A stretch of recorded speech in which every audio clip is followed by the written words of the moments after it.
Let's go. What's up, everybody? Welcome back to another Sync Producer live stream. We're doing Q&A, we're doing music reviews and hanging out. I'm excited to be back. Let me know where you guys are from. Let me know what you do. We're going to talk about all things sync and production and whatever other questions you guys have. I'm here to answer them. But first, we got to do a mic check because last week the mic was spazzing. I don't know what was going on with this joint.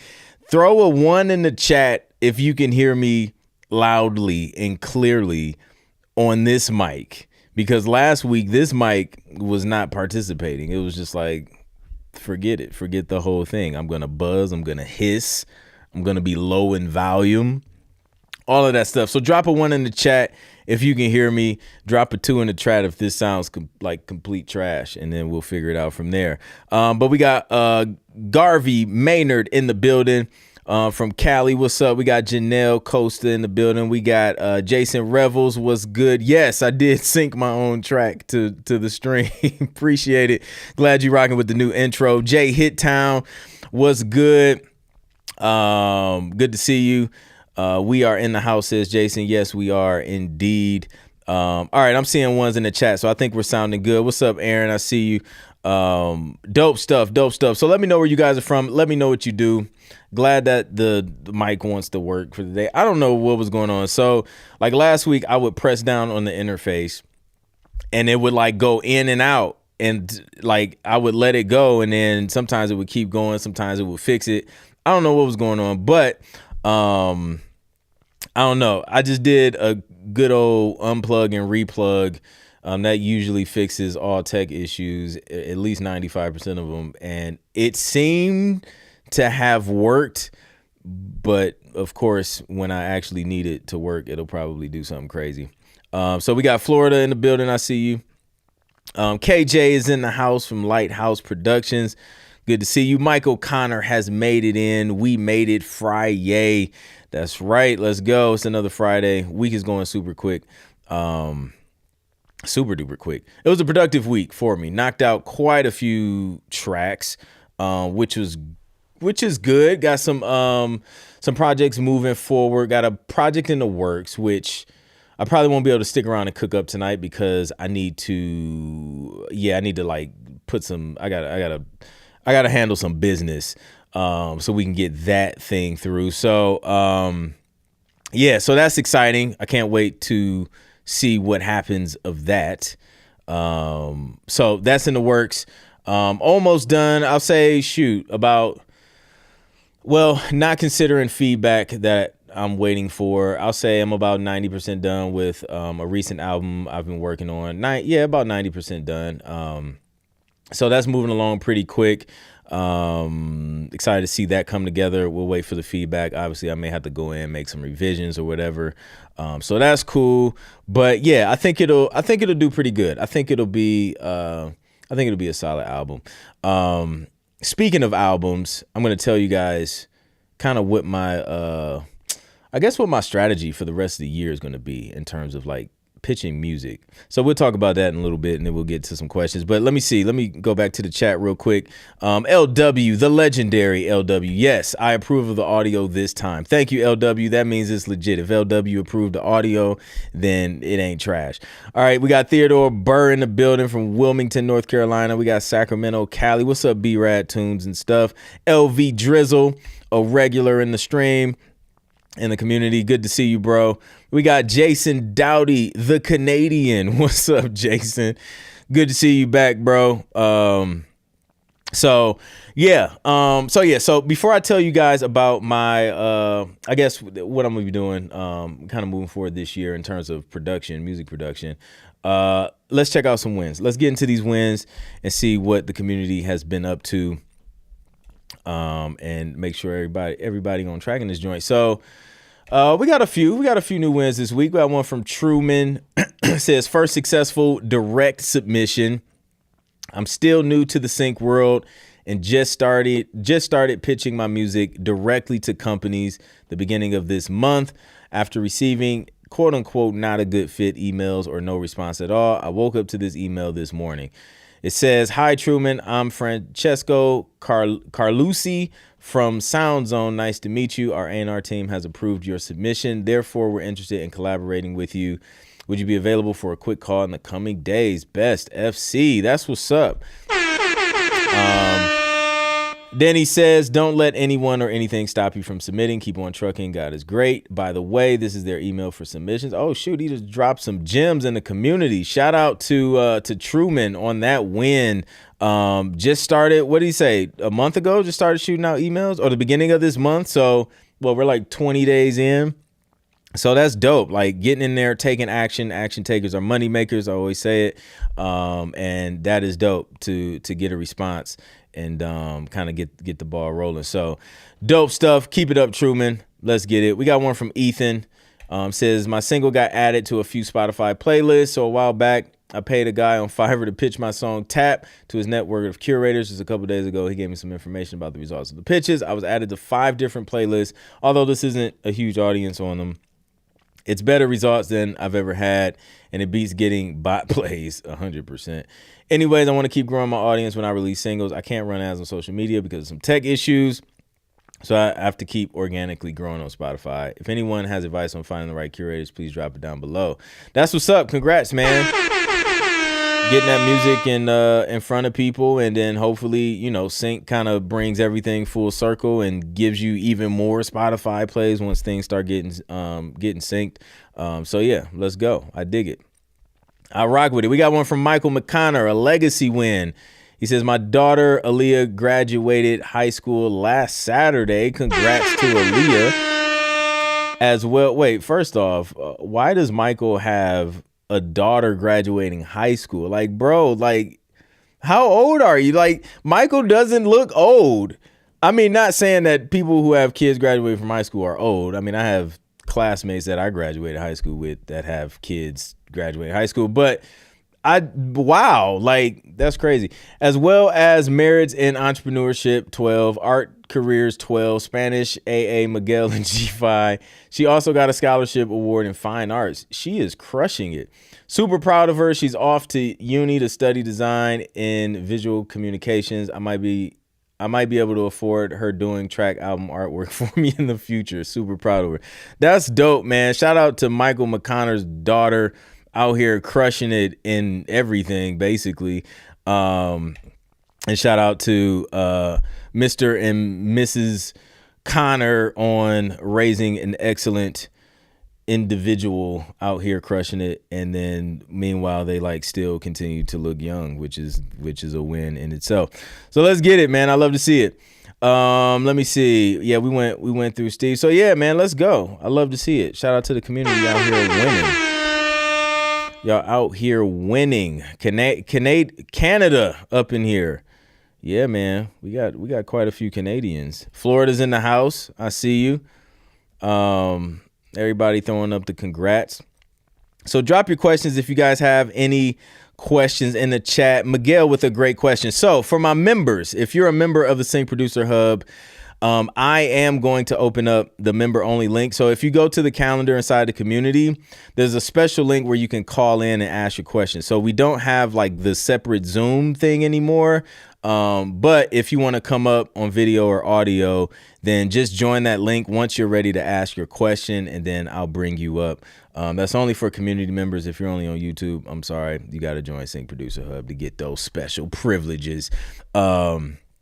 So yeah, Michael had his daughter at 12. Oh, wow. Miguel, I missed a week. I'm lost. Oh yeah, it's all good. We got to catch the homie up. I know. Yeah, I know. Right. No more Zoom. Yeah, So for people who missed us last week, we kind of switched things up a little bit, just a little bit, not a lot of it, just a little bit. We got Notch 8 in the building. Jamaica's in the building. Northern Virginia's in the building. So yeah. So okay, let's talk about some strategy. So I was talking to ChatGPT and I was just like, okay, give me a game plan on like, I guess for the rest of the year in terms of production, right? So together, ChatGPT and I came up with a game plan to produce on an average, we'll say 8 to 10 tracks a month. Not just produce those tracks, but we also want to pitch those tracks, preferably in the form of albums to publishers that I'm working with. And the goal is to create 8 to 10 tracks every month and pitch an album every month, or at least be working on an album. Sometimes you can get approached to do an album, but if I'm not being approached to do the album, I still want to pitch an album. So we got an album out there, at least like one every month. So that's the game plan for that. And that, if you're just starting out in sync, honestly, that's probably one of the quickest routes to like your first 10K in sync and beyond, just depending on, how many albums you crank out, how much you're getting paid up front for those albums, et cetera, et cetera. But you can easily kind of get to that point because you're kind of, just depending on, upfront sync fees, consideration fees if you're getting paid to produce those tracks up front before they get synced, in addition to the upfront sync fees, in addition to the royalties that will continue to compound, you can hit 10K relatively quick with that approach versus approaching like, one or two tracks here or there. But you kind of get volume. Obviously you want quality as well, but you kind of get volume, and then you can like, it's like compound interest, right? Like the more you can kind of put in there to compound, then the higher your return, right? So, by the end of the year, if you take like a full 12 months and you're knocking 8 to 12 tracks out, like we're halfway through the year now, but if you're knocking like 8 to 10 tracks out every single month, and by, the end of 12 months, what's that? Like 80 to 120 tracks, or like 90 something to like 120 tracks, something like that. That's a lot of tracks in a year, especially if they're like getting signed and then they're getting placed. Things can snowball really, really quick. So that's something I'm doing just to kind of keep me on track, because sometimes I'll like work on a project and then I'll zone out and just like do a few one-offs in terms of briefs. Like I'll see briefs come in and then like I'll get distracted on something I started, and then I'll like go and tackle this brief, and then I'm just like brief after brief. It kind of gets crazy sometimes, but it's just like, okay, in addition to the kind of one-off briefs, let's continue to like build this machine that's going to continue to like churn out royalties for us in the long term. So, the upfront stuff is cool, but you also want to make sure you're continuing to feed that back end beast that when you get old and your fingers is like this, then you're good. You're good to go. So that's the game plan that me and ChatGPT came up with. Miguel says, I'm currently reaching out to vocalists because want to bang out as much tracks as I can, submit multiple 5-track EPs to libraries. I love that. Yeah, that's a super dope approach. That was me earlier this week. Man, listen, I almost got caught in the sauce last week, because you see some briefs and it's just like, man, dude, like that sounds fun. Like I want to work on that. The next thing you know, like you in that joint deep, like 2-3 days in trying to get it right, and then you lose that momentum on, and another out. It's like it could just get crazy sometimes, which I don't know. It's fun, but you know how it is, man.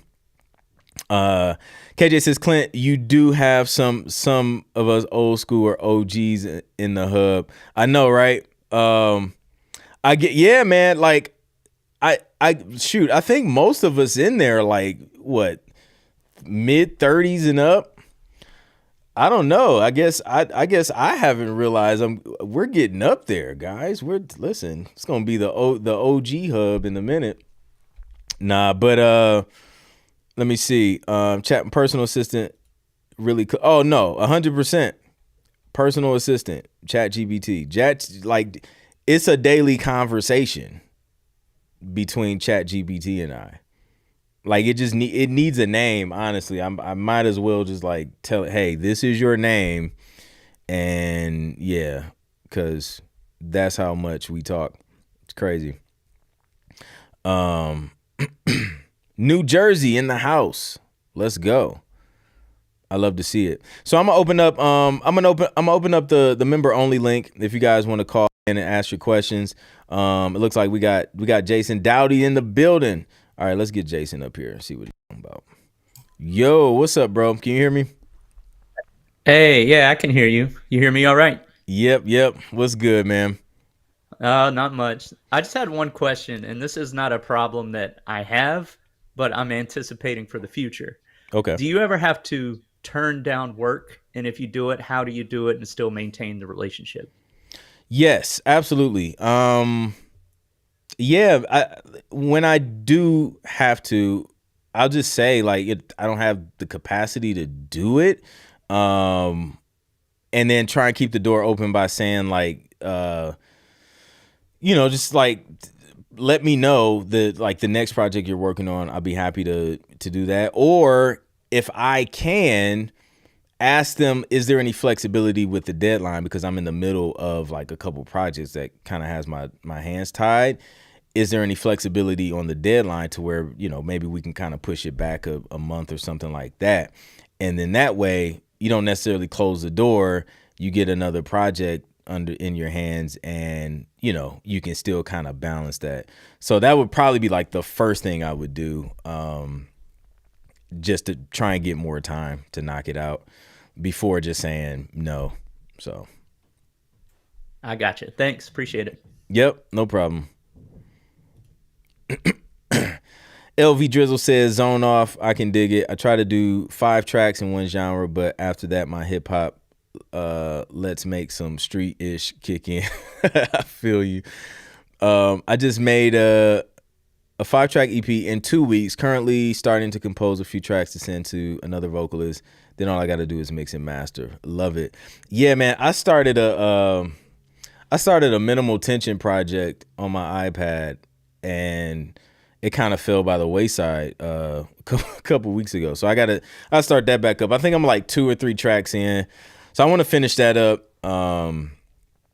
Speaking of like iPad, for stuff like that, man, I love it, dude. It's just, it gets the job done with very minimal things. Like I think the only thing I used outside of like the Logic stuff, the stock Logic stuff, was just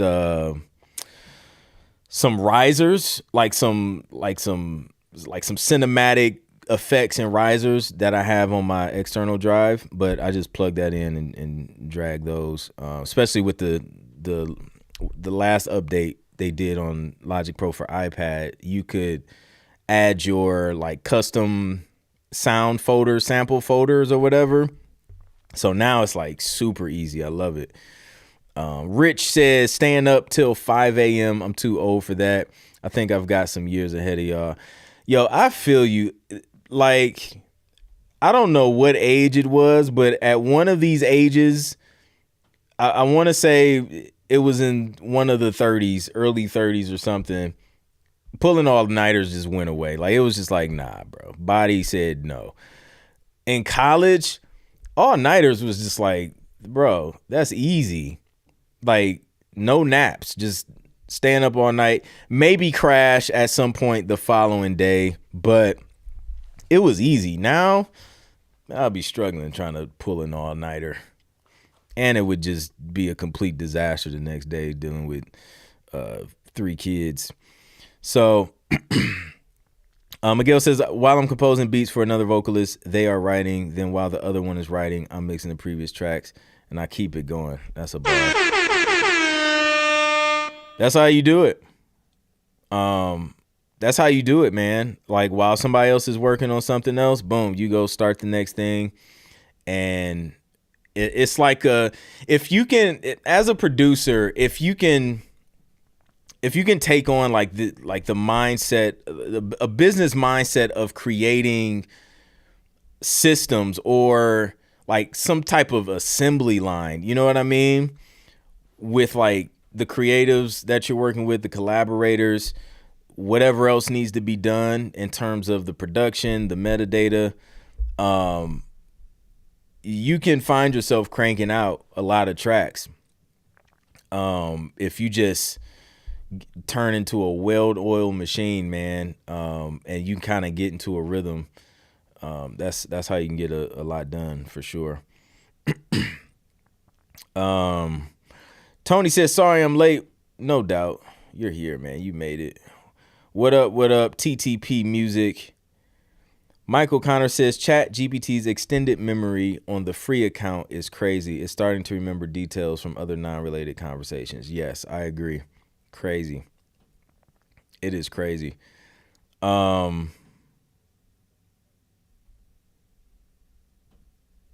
Let's see. LV Drizzle, have you tried to sing a cover song? If so, how did it go? No, I've never tried to sing a cover song. Me personally, I feel like it would go horribly wrong. Like, I am not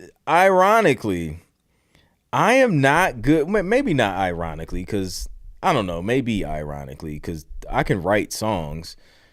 But when it comes to other lyrics and knowing other songs, I am horrible with lyrics. Like, if you ask me what are the lyrics to a song, I'm the wrong one to ask. I was like, I don't know. I can tell you the melody, but lyrics, man, whew, struggle bus. But I'll write some lyrics. But yeah, man, my memory bank for lyrics of other songs, it doesn't stick. So what I would do if I had to do a cover, what I would do is copy and paste the lyrics inside the notes in Logic and just read those joints and just record it line by line. That's the only way it's going to get done. But then I feel like then I have to like listen to the song. It's me performing the cover. I'm not going to do it because it's going to take me too long. Unless that joint is mad simple, I know my zone of genius, and performing lyrics is not it. So I'm gonna pass it off to, my singing and my rapping brothers and sisters and let them handle it. I'll just do the music because it's gonna take me too long. But when you get engrossed and can't stop, and then you realize what time it is, oh yeah. Yep. I stand up all night. It's for the birds, pardon the pun. It really is, man. Like, I'd rather not. Like, good night. I'll, there's sometimes I'll stay up later than others, but usually, I won't push it. I won't push it past 2 a.m. I won't push it past 2 a.m. And I'll try and if I can get at least 5 hours of sleep, I'll be good. For some reason this week, my laptop decided to behave itself. Surprise. So I had to pull some all-nighters. Hey, you had to take advantage of the laptop while it decided to work for you. I get it. I get it. 55 tracks created in 2025 so far. 62 more to go by the end of the year. Let's go. That's a win. Diesel on the track. I go from one thing to another, but my lab is always working. I love to see it. B-Raz says, it seems that all my ideas pop up when I can't sit down and record, like when I'm at work or elsewhere. So producing a couple tracks a week as I sit down to create has been tough. I get that too. I understand that. What I had to do, or what I still do sometimes, like if I'm just random, like out at the park or something with kids, I'll just record a voice note. Another dope feature that Netflix has, I wonder if I can pull it up on the. I don't really use it on my computer, because I'm not even. I don't even know if the login is saved on this joint. Let me see. Incorrect password, of course. But Netflix has this feature. I know I have it on my iPad, but sometimes if I'm watching a show, I'll hear some music and I'm like, oh shoot, like I love that tempo, or I love it. Matter of fact, it just happened. I was watching YouTube the other day and it was like a documentary and I heard a dope beat on there. I was like, that tempo is perfect.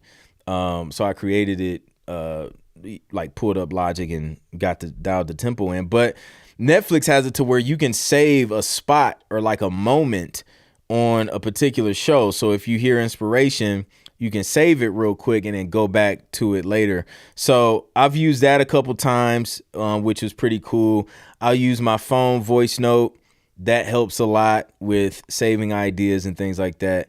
But yeah, I feel you. Like, because if you don't do something to get it down, and you just forget it, and then shoot, by the time you finally get down to sit down, you're tired and, you know, not as creative. But if you can at least get the idea down or record it, you don't have to really think as much. You can just kind of execute.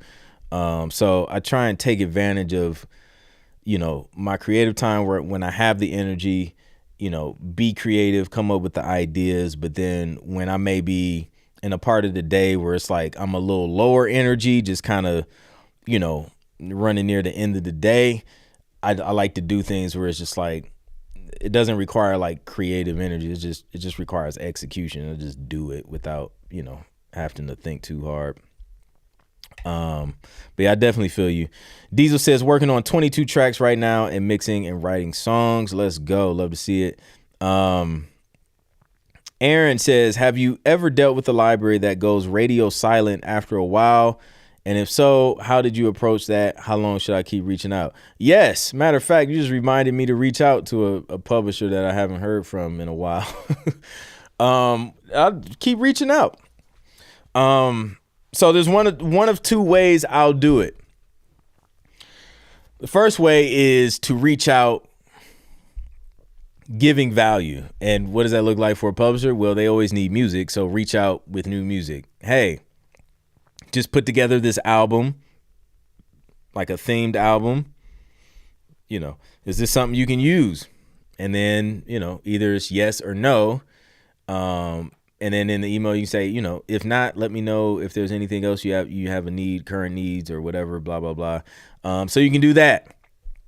Or you can just reach out and say, hey, you know, hope all is well.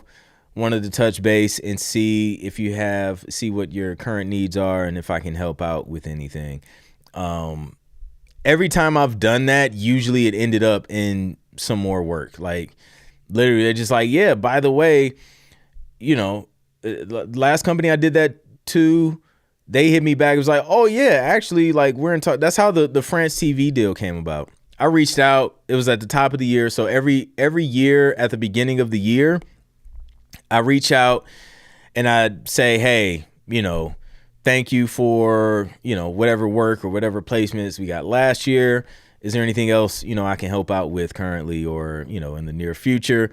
So then that happened. It was just like, actually, yeah, we just did this deal with France TV. They're looking for these kind of tracks. Can you knock out some stuff for that? Absolutely. Boom. Then you got another deal in the works. You got some more tracks. And then you're getting paid again. So that's how I would reach out. And I don't think, unless they just respond and say, yo, bro, stop talking to us. Like, I'm going to keep reaching out, like not in a weird, obnoxious way, but you know, I'm going to occasionally follow up every month, every other month or something like that. Until they hit back. So if they don't want to be contacted anymore, I'm sure they'll just let you know, like, yo, just stop, just stop. Which would be wild, but you never know, man. You never know.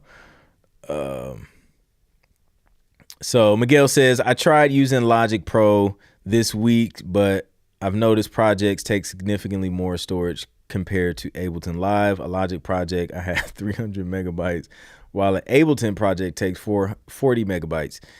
Yeah, so Logic projects can get pretty beefy. And what I found is that you have to kind of go in and clean up sessions. Like usually when I'm done, it will, especially if you're like saving as like, okay, so if I'm starting a new session and I want to kind of use what I have in this current session, right? A fully finished track, I'll hit save as, new title, blah, blah, blah, boom, got the name session. But in doing that, it also takes all of the audio files and everything you've dragged into that session, into that new session. And even outside of that, like, I don't know, it's just like importing stuff. So sometimes you gotta clean up and delete like unused audio files and things like that, and that will free up a lot of session space in Logic. And then it also has like all this other stuff with like their built-in plugins and the sample data and all this crap that they throw in there as well. And that definitely eats up some space. But yeah, I agree with you. Like Logic sessions, I don't, I think it's just, I don't know how they manage the files and the stuff that's being used, the resources, and they're just throwing all that stuff in there. I think Ableton is a little more efficient when it comes to the file management, in my opinion. And I still love Ableton's browser way better than Logic. Like Logic's browser, man, if they can fix that and get that as close to Ableton's browser as possible, man, like I already love Logic. Like I've already decided like this is the DAW I'm going to live in for a while, but I do want to try out Luna though. But I think if they could do that, man, I think that would be super duper fire. Cause it's kind of like, yeah, it's not like Ableton's. I'll say that. Shout out to Ableton's browser. No tortilla chips today. You know we got some masa chips on deck. They back there chilling. Fallen Butler, general question. How many tracks should I send to greater my chances getting accepted in a library? So I say anywhere from 5 to 10, 5 being a starting point, 10 being, here's 10 tracks in the same vein and pitching those. I say it starts to get overwhelming once you start getting past like 10 at a time. Like, I mean, I've seen cats submit like 30 plus, and I'm like, yo, this is a lot. And it's weird because in theory, the more tracks the better, right? These publishers always need music, but for some reason sending that many tracks at once, it's just a turn off. Like I don't know what it is. I mean it's overwhelming. Like I've been on the receiving end of it, and it's just like, fam, like it's easier to digest 5 to 10 tracks than it is 30 tracks. Especially if there's going to be some type of feedback given, or if you're going to, you know what I mean? Like it's just more manageable to handle it in small chunks at a time, in my opinion. So that's why I kind of, 5 to get started, just get started, put 5 tracks together, boom. If you got 10, dope. But yeah, 5, 10. You heard earlier, like there's a few of us in there, like we're submitting like EPs and albums. I told you about my approach of kind of submitting albums monthly. So those are going to kind of be around. I think I'm going to keep my albums around 7 to 10 tracks. I think it'll be like 7 to 10. And yeah, just kind of go from there. Rich says, so I haven't signed up for DistroKid yet, but they send me promo emails saying you can do a cover song. We'll take care of the rights and everything. Yeah, they do that. Like DistroKid, once you upload a song, you just click, this is a cover song, blah, blah, blah. And then they kind of go from there. But yeah, I have done that with, well, sort of. They were public domain songs though, Christmas songs. I don't think I've done an actual like cover and uploaded it on DistroKid.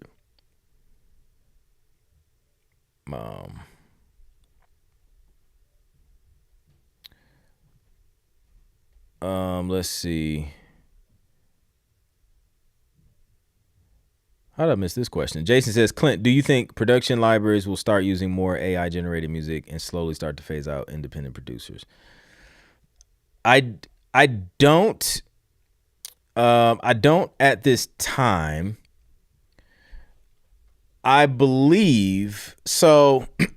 from my experience and conversations, personal conversations with publishers, there is a human collaborative element that AI cannot quite replicate when it comes to production music and being able to communicate what's needed for a scene and the customization that's needed in the process of creating music for picture.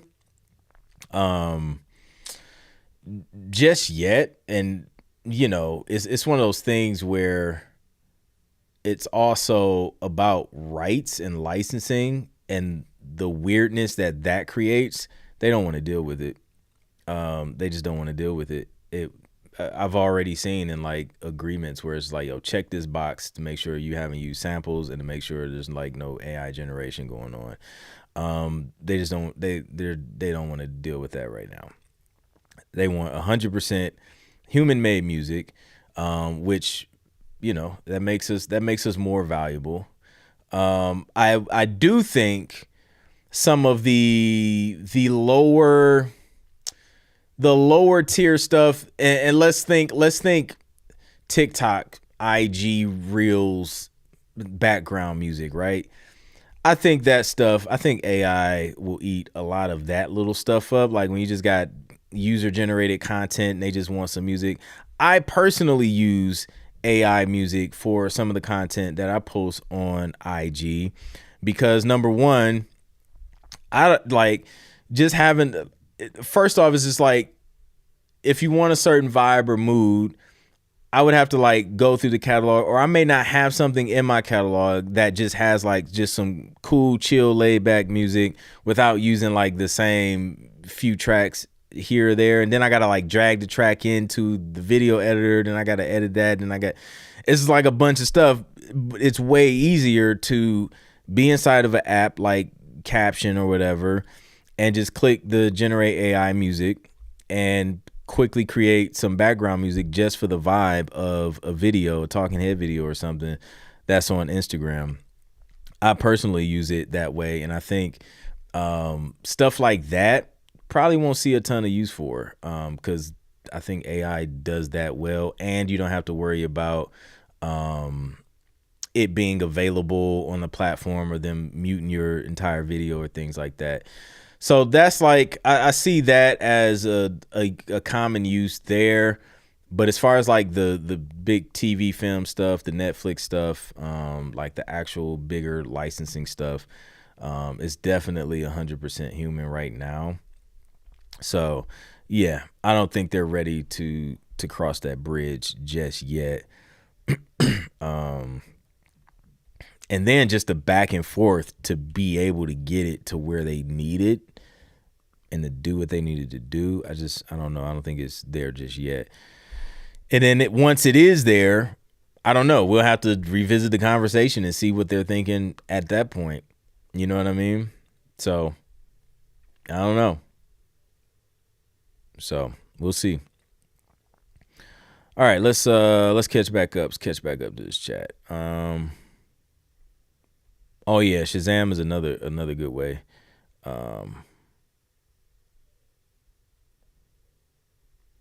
Low energy, I do my yep. I love it. Love it. Jerome, what's up, bro? Hope all is well. Shout out to Jerome.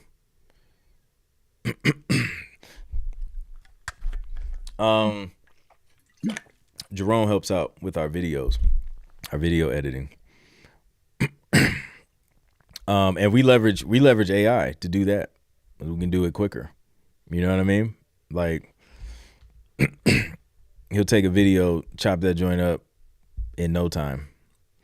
Work smarter, not harder. Pay that fee again is like 15. Oh yeah, DistroKid with the yearly add-ons.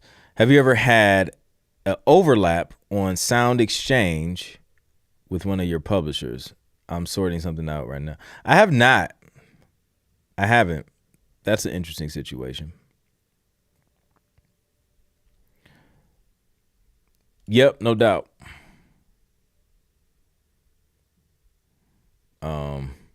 Allison Penn has joined us. What's good, Allison?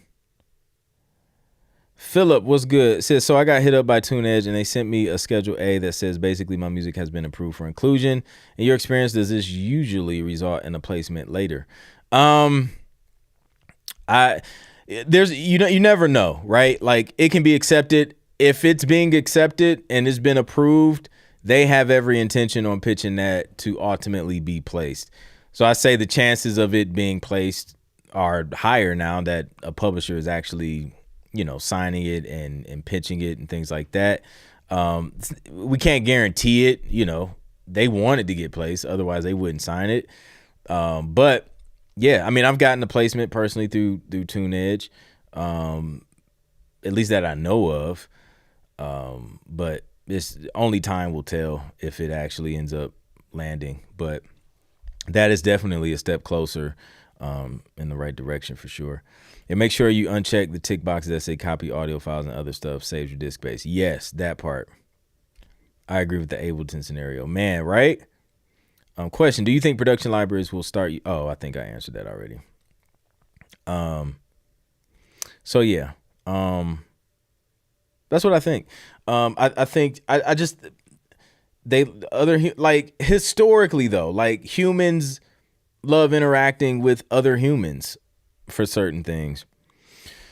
So what I think is like AI is just one of those things where if humans are still being requested, what's going to help you stand out is learning how to leverage AI, use it as a tool so that you can beat your competition. You can do more. If you can knock out more tracks, or if you can knock out more admin work because you're leveraging AI, if you can knock out more pitches, more whatever in your process, figuring out ways you can implement AI so that you can move faster, submit more, then you're going to win more. You're going to win more syncs. You're going to, you know what I'm saying? Like, you're giving yourself more chances because you're just creating faster.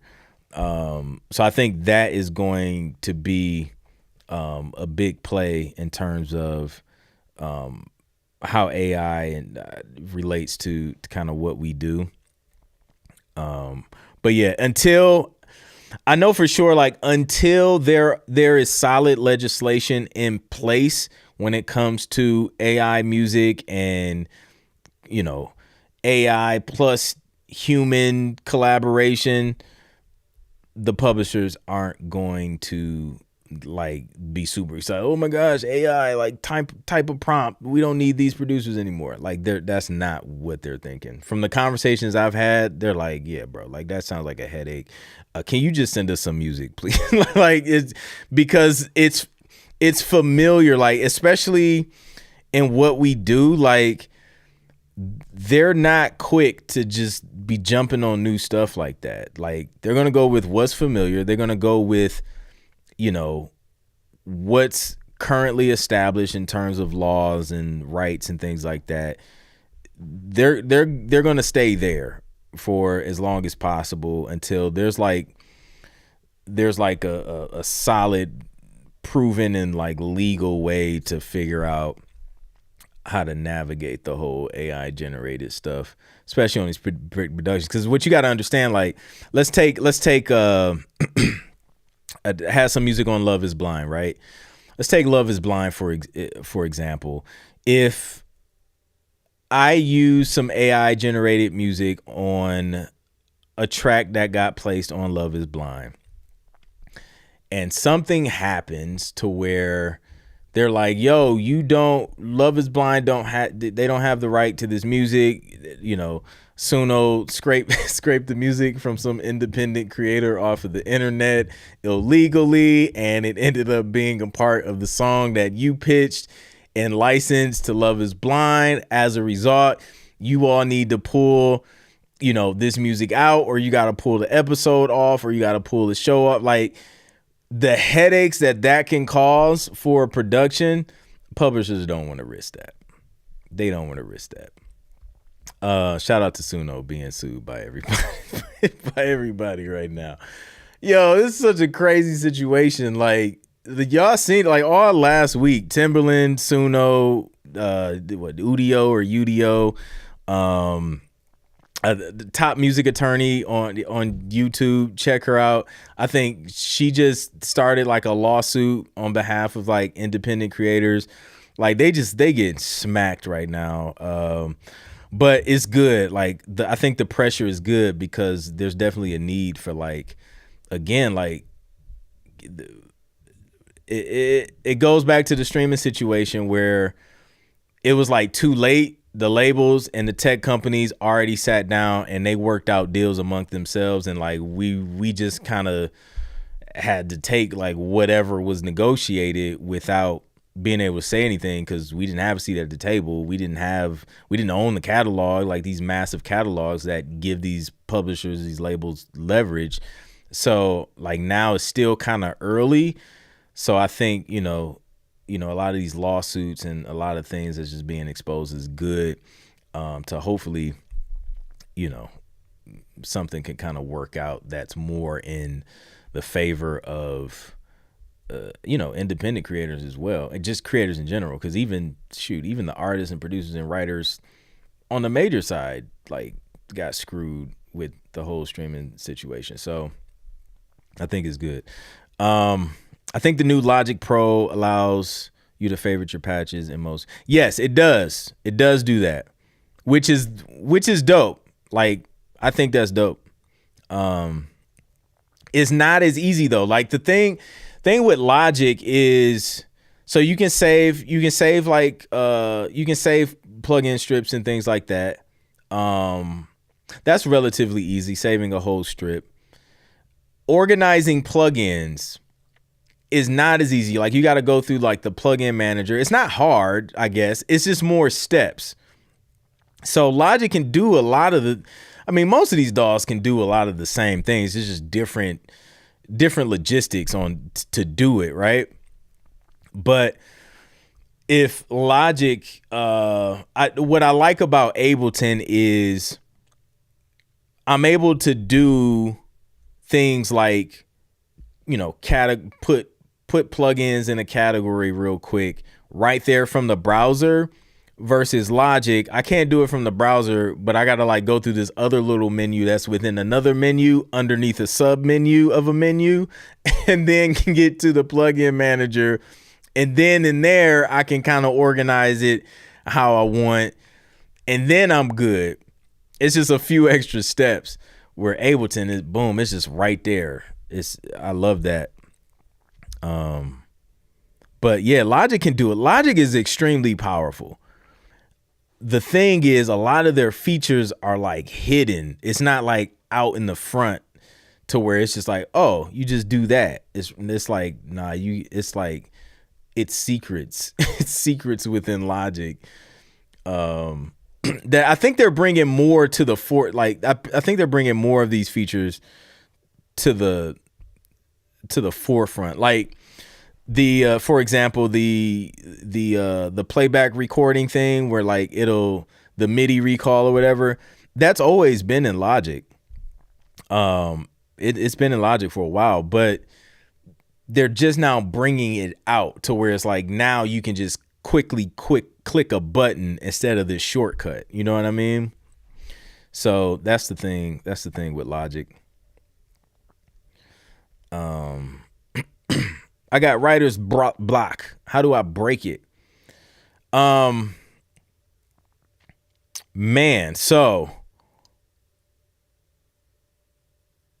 it's a few ways. One is discipline. Discipline yourself to sit down and create every single day at the same time, no matter what, or whatever day you create every single time, no matter what. So like when you sit down, it's like, it doesn't matter. Something comes out. I don't care if it's trash. It can be trash. It can be good. It can be great. Just make something.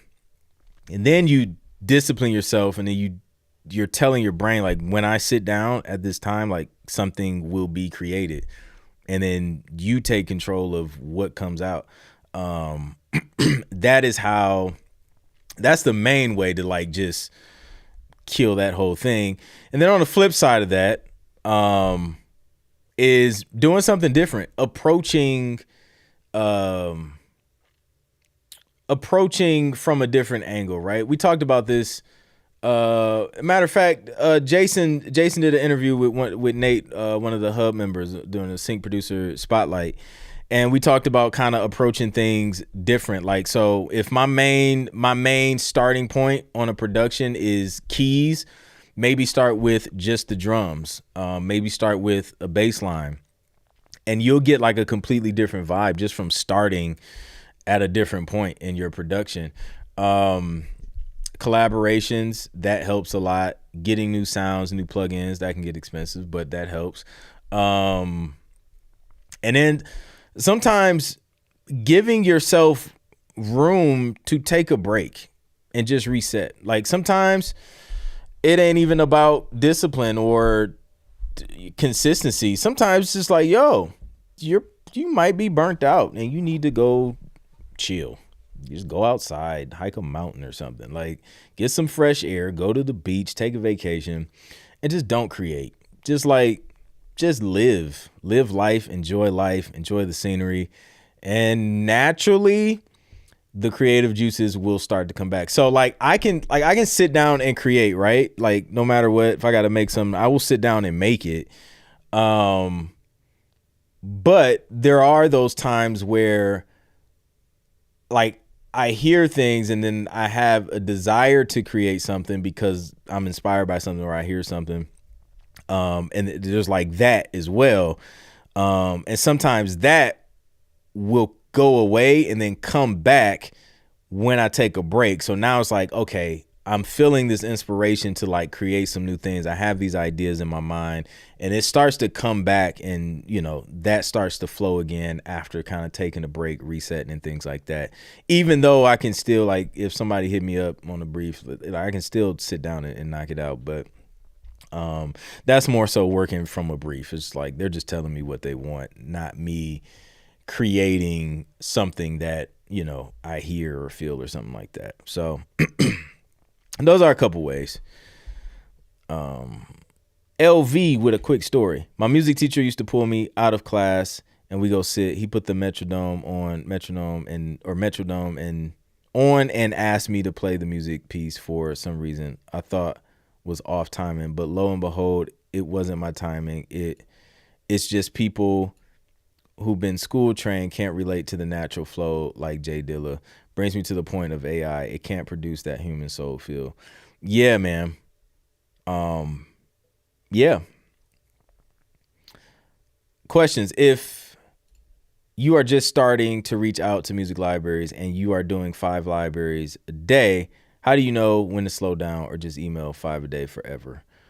When to slow down when you have like work on the table, and for you to continue to like research new libraries and reach out is pulling you away from the work that you have from the libraries, then that's when you gotta slow down. Cause now it's like, okay, you have the deals in place. You have libraries who are telling you, hey, we need music. You're getting briefs. Now it's time to start working on those briefs so you can start getting placements, so you're not stuck in forever submission mode. You know what I mean? So that's when when you got briefs coming in, you got work coming in, and you got publishers like, hey, send us music anytime. Now it's time to start building that catalog and focusing on that. And then if things slow down, you're like, man, I haven't seen a brief in a while. Then boom, use that time to either reach out to the libraries you have relationships with or start finding more libraries to reach out to. So yeah, 100%. ChatGPT is super clutch with the metadata. Venus, can you talk a little bit more about licensing tracks before sending it to a library? So you want to send it to the library so that the library can license those tracks on your behalf as the publisher of those tracks. So nothing is licensed yet until a music supervisor wants that music from There's a couple ways it can go. So if you're working directly with a music supervisor, they may want to license that music from you directly, or they go to libraries or publishers or sync agents or whatever and license the music through them, because usually it's pre-cleared and everything is easy to sign off on once a music is with a library. So that's why we kind of approach libraries and things like that, because it kind of makes the whole licensing process a little bit easier. So yeah. Aaron says, but what you don't get, Clint, is music is hard and it should be easy for everybody. Yo, that is the most ridiculous thing I've ever heard, man. That Suno CEO is crazy. Yes, music is hard. If it's too hard for you, don't do it. Go find something easy to do. That's what I say to that. All right, we got let me see, who's it? We got Zim Zada with a question. Let's see what Zim talking about. Timbo's situation is crazy. It's great. All I can say is plant seeds, plant seeds. Yeah, 100%. Zim, what's good? Can you hear me? I think it froze. I think we lost you, Zim.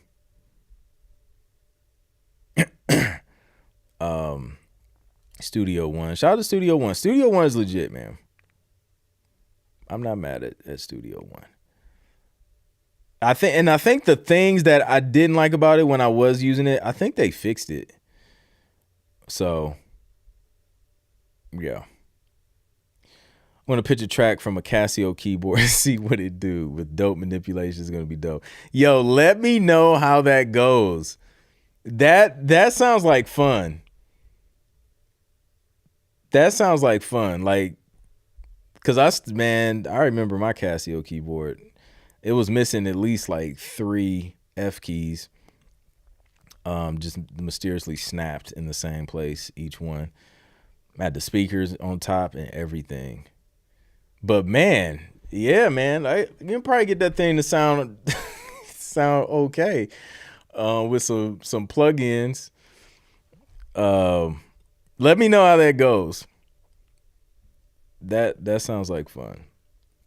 See if you can get a placement with a Casio keyboard. Then you just completely just wipe out the whole, you got to have expensive, high quality, all these plugins and instruments and things like that.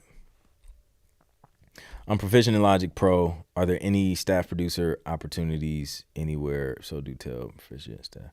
Not that I know of. Approach it like an artist looking for inspiration, going outside and looking at a different scene. Usually don't look at. So, yeah, I agree. Sometimes I would like work in a different room or just upstairs. Like a couple weeks ago, I was just like in the bed with the iPad, just chilling. Knocked the track out. So, gas. Free plugin sounds are the one if the budget is low. 100%. Because gear acquisition syndrome will empty your bank account. But no, there are a lot, like, if you're inside Sync Producer Hub, you already know, like, somebody's dropping some fire free plugins, like, every week. Maybe, like, every other day. There's some good stuff out there. If you're on the budget, 100%.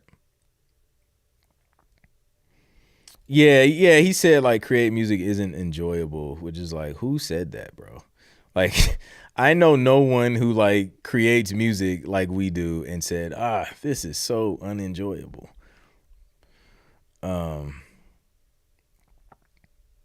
So yeah. Yeah, that's what's up.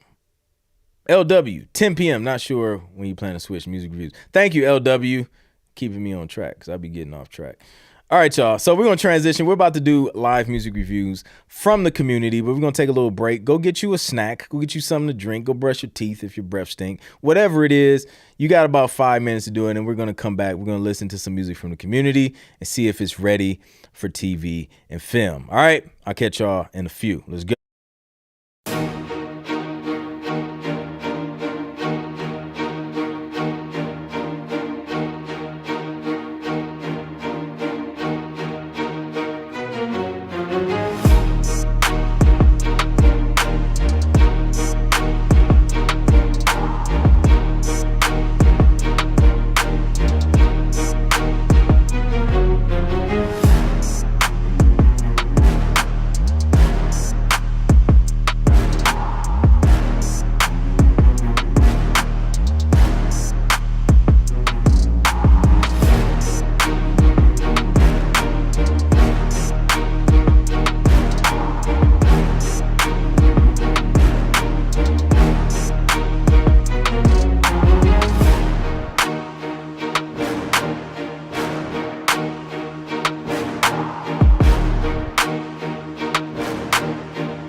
All right.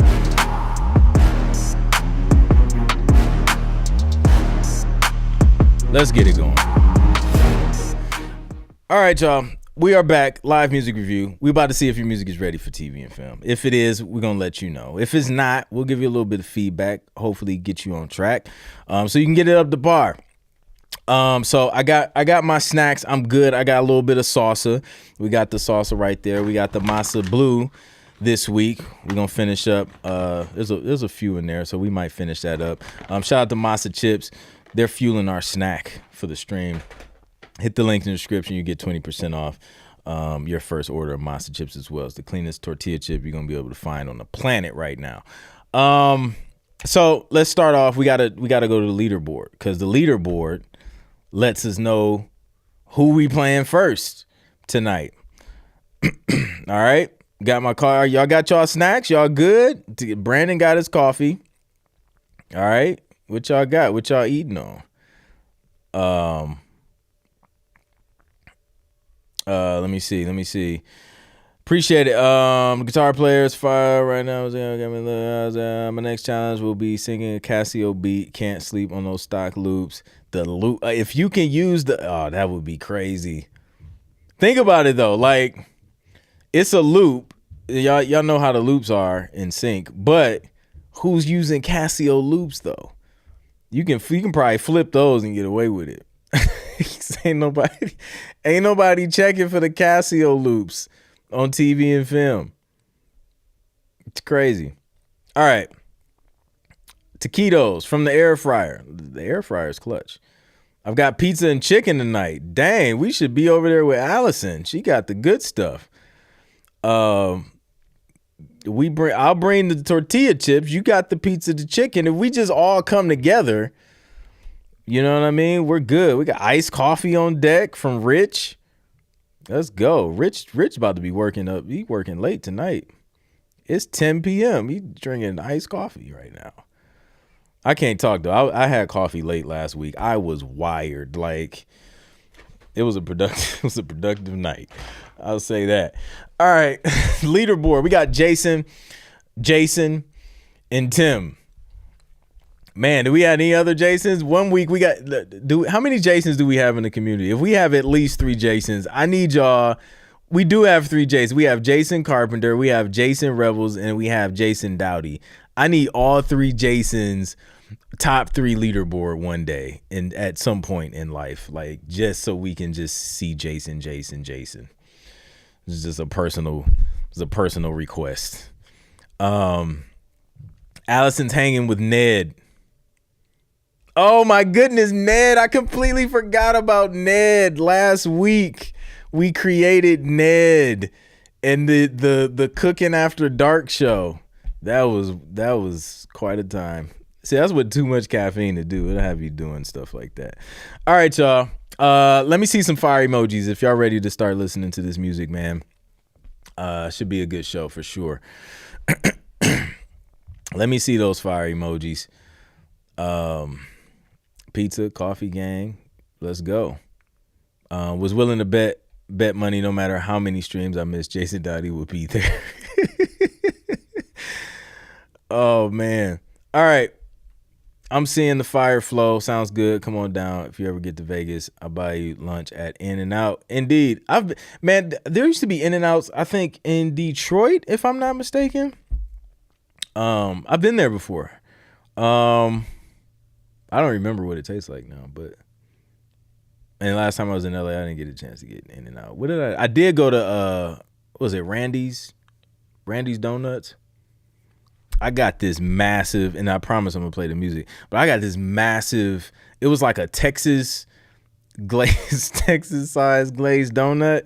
And you know, like on the menu, I'm just like, oh, it doesn't sound intimidating. Like, give me that, because you know, it's better. I'll just get that instead of eating, you know, like 3 donuts. This joint was so big. Like, it literally took up like half the donut box, bro. I was like, this is a two-part mission, bro. Like, this is not going down in one sitting. I had a moment. Not proud of. All right, let's go. Jason Dowdy. let's see what Jason has cooked up this week for live music reviews. And I think we got a special treat when we at the end of the show when we play Flair's joint. I think we got a special treat for y'all. So, Jason, My Kingdom, menacing synths, crushing bass, and anthemic horns drive the momentum of My Kingdom, creating the perfect soundtrack for rivalries and legendary matchups. Epic. Great hamburgers in the double-double. I like the sound of that.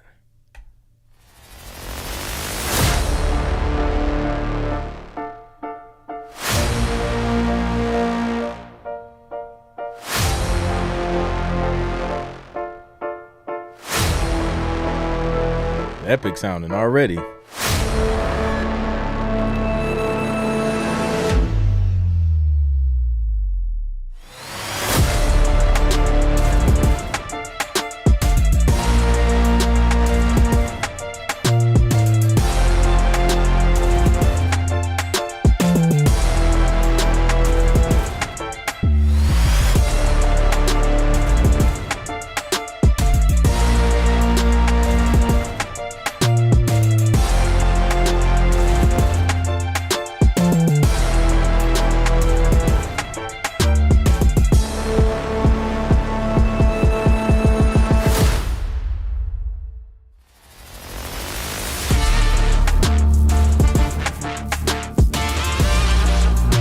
Oh, that's a wobble.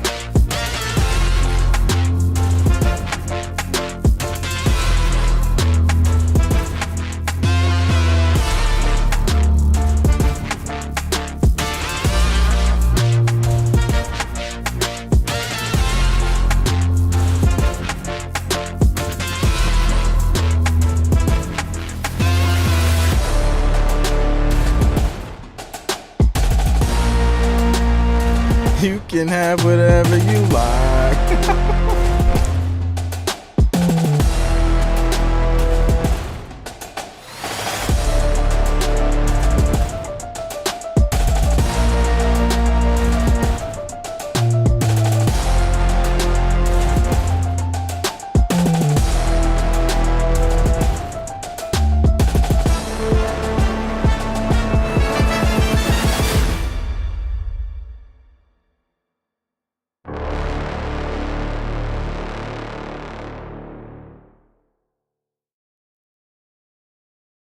Yo, yeah. Joint's crazy. It's ready to go, Jason. Yeah, I think it was epic. I can hear that being used for a lot of stuff. Sports. I think it'll even go outside of sports too. Got the love the piano, the big heavy brass hits and stabs. The drops, great edit points, nice thing ending. Was feeling even a little trailer-ish. Some of those elements in there. Yeah, good work. Let's go. Jason Dowdy kicking this thing off right. We got Jason Revels next. Let's find Jace. There we go. Wrapped up the last track to a sports-focused album finished a few weeks ago. This one stays true to the overall vibe, orchestral trap with big energy, cinematic elements, and that drive that fits perfectly in sports trailers or high-impact scenes. Let's check it out. The conclusion.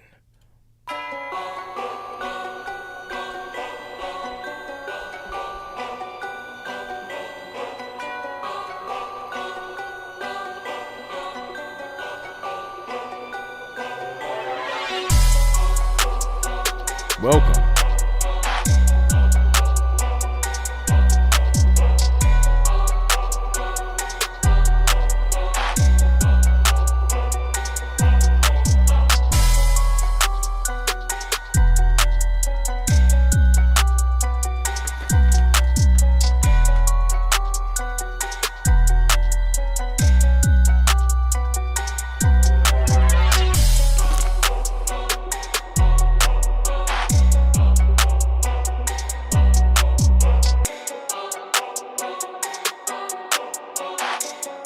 Love those eyes.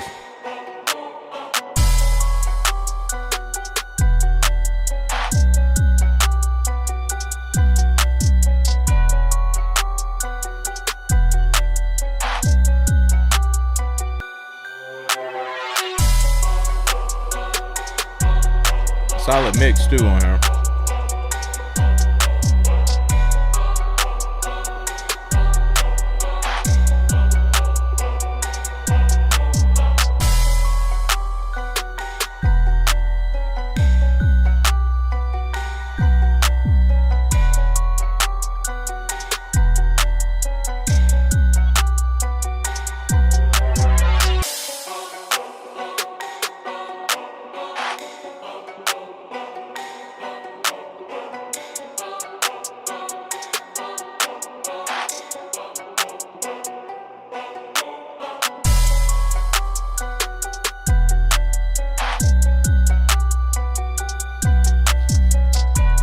Yeah, I rock with this. See how it ends. Yeah, same with this one. I definitely think it'll work for sports, but then it'll also kind of go outside of just sports. Easily hit reality TV, all that stuff. Mix sounds great. Sound selection is dope. You got nice breakdowns in there, straight to the point with the intro. Transitional elements, sting ending. Yeah, that joint's good to go. Good work, Jason. Let's go. Jason and Jason at it again. Haunted Hip Hop Christmas. I can hear that, especially with those bells. Can definitely hear that. Colorado represent. It has some sort of tension vibe, yet kind of Christmassy like. Yeah, I see a lot of people picking up on that. Yeah, shout out to the tubular bells. That's a go-to for Christmas music, right? Christmas and sports, like that. That's yeah. Yep. You got some options there with that one. Let's go. Number 3, Tim Bird. Tim Bird. I think Tim hit us with some heat last week too. All right. Wait a minute. Oh, okay. Let's see if we got a submission from Tim. There we do. Dark, suspenseful ambient track with a mysterious and epic character featuring pulsing synth, ominous piano, and stumping bass percussion, creating an eerie, flowing rhythm that evokes a sense of impending doom. Well, that escalated quick. All right. Grim Echoes. This is okay. Come on, let's check it out.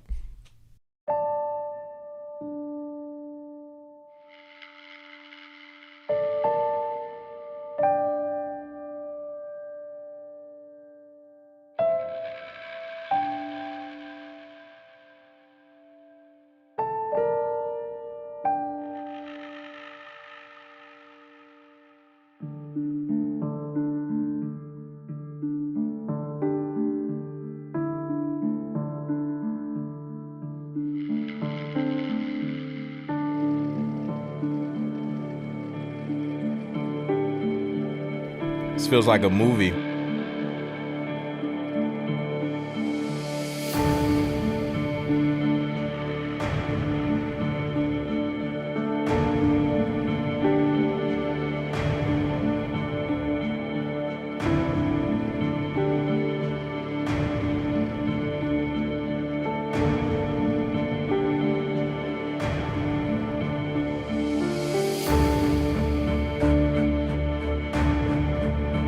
Tim been working.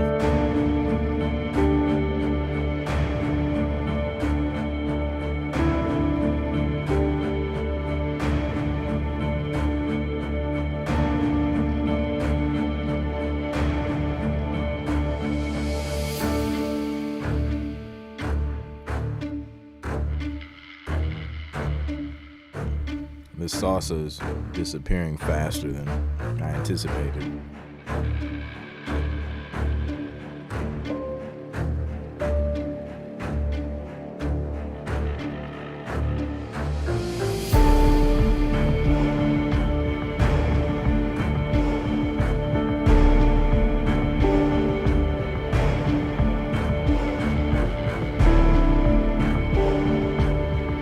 It was Patty. Patty is always running.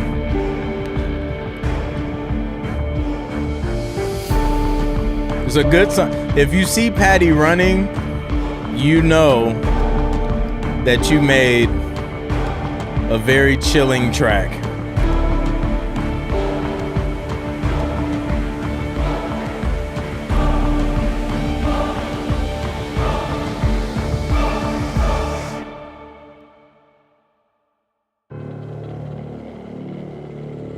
Ooh, cold, eerie vibes at the end.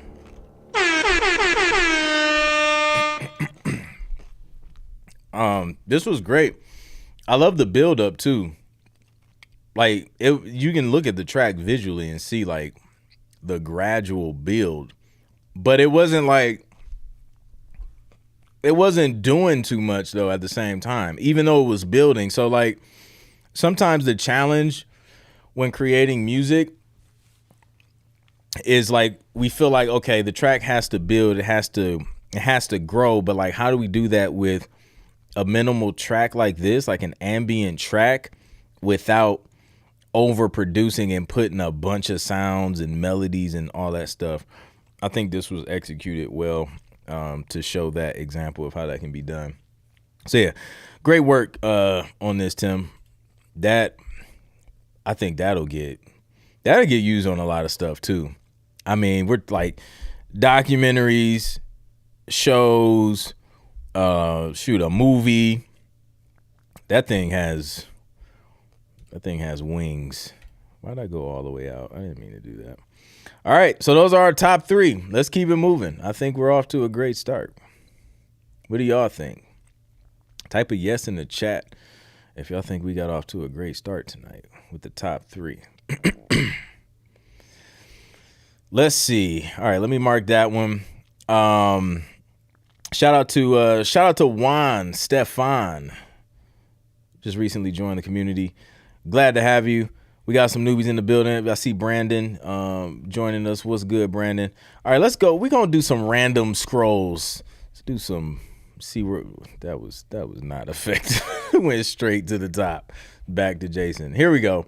Jay, I'm a newbie, but I'm gonna try my hand at describing this track. This is a big, epic. It's hilarious how like the standard has become describing this track, which I think is great though, because honestly, you got to do it when you do metadata, depending on who you're working with. But I think it's great practice. So keep it up, y'all, with the great descriptions.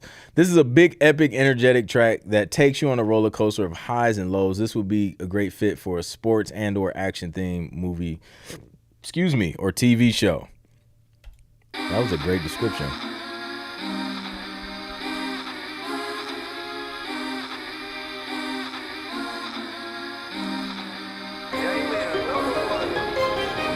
Woo.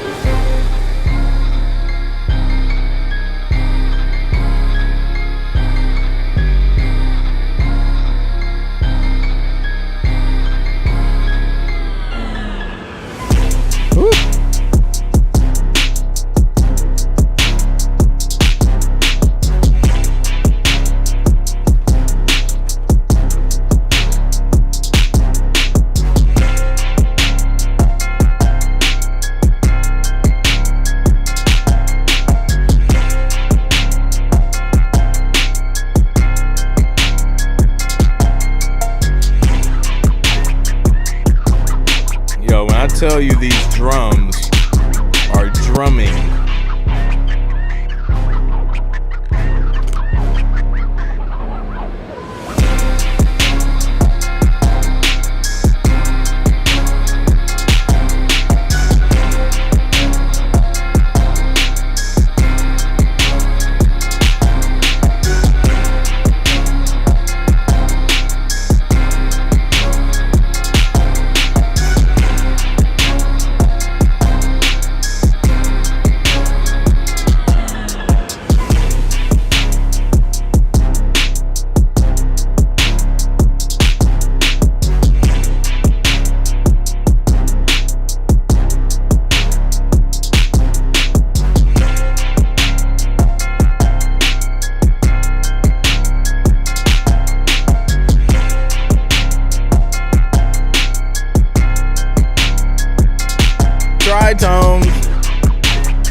Come on, Jay.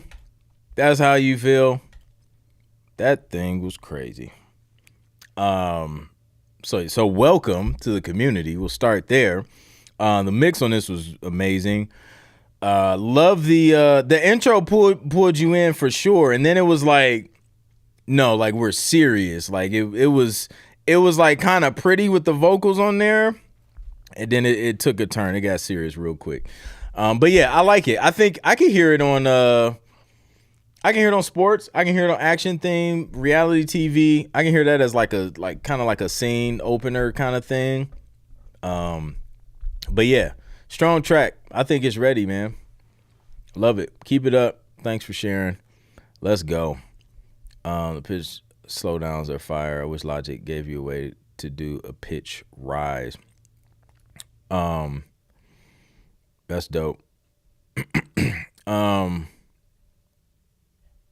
Yeah, Michael Myers vibes.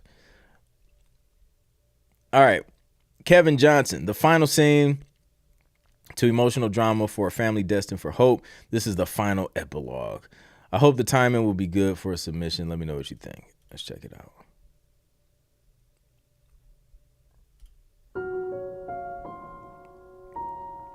I see the build already.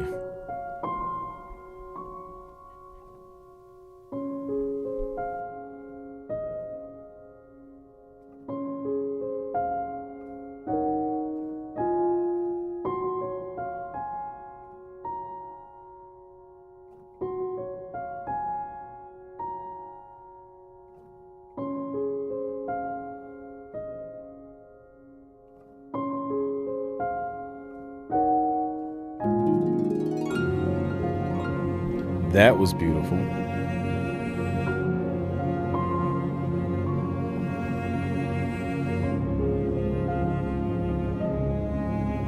It's so warm.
I can hear this in a movie,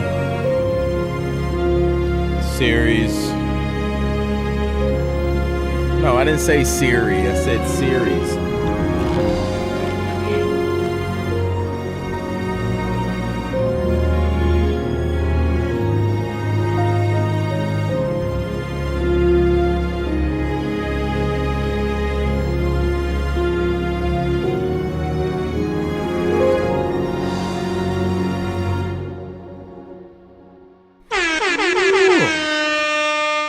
Man, that right there, that was well executed.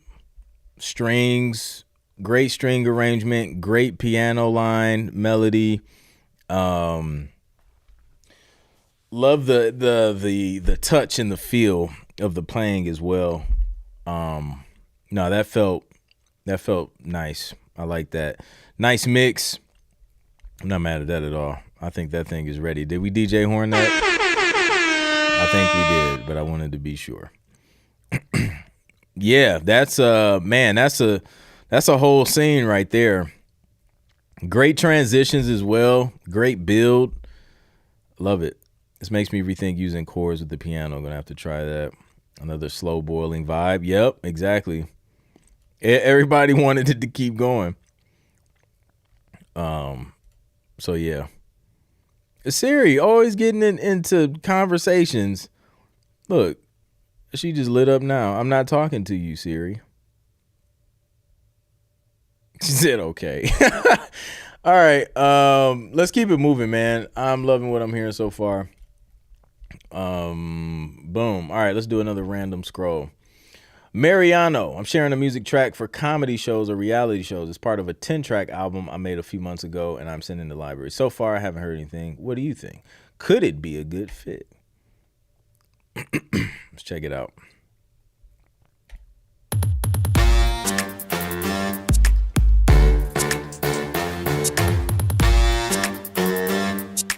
It was feeling kind of like 90s comedic.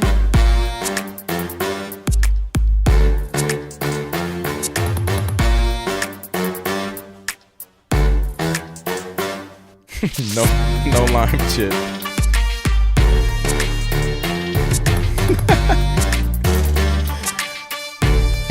Yeah.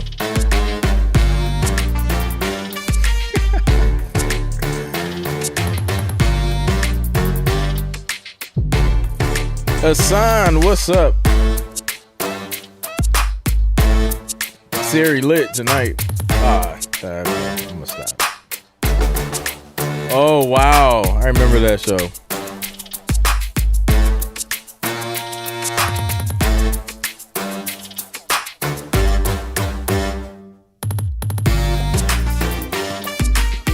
It is comedic. Yeah, I think it'll work.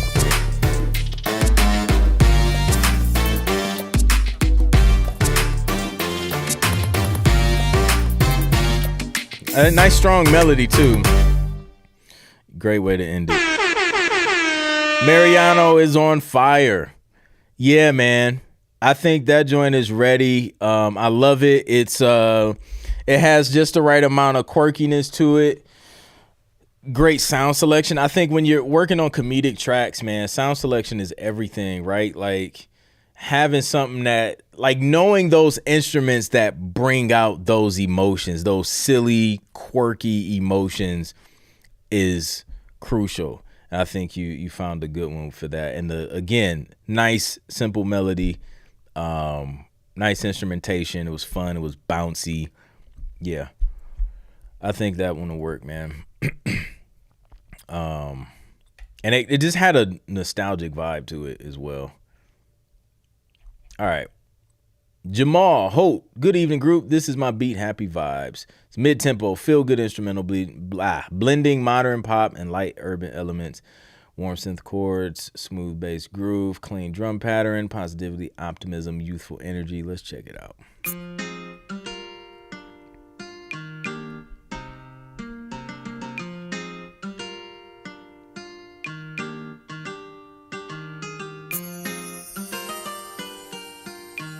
Frime, what's good? No, we haven't gotten to yours yet.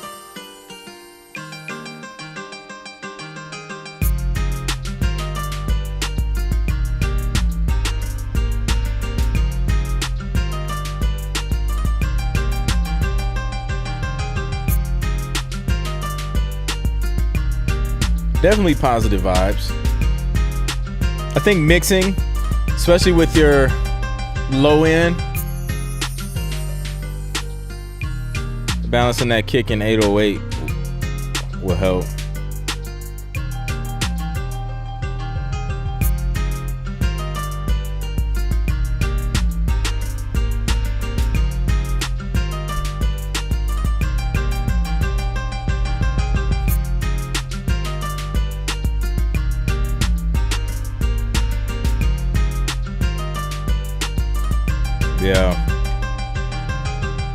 Yeah, I can hear that.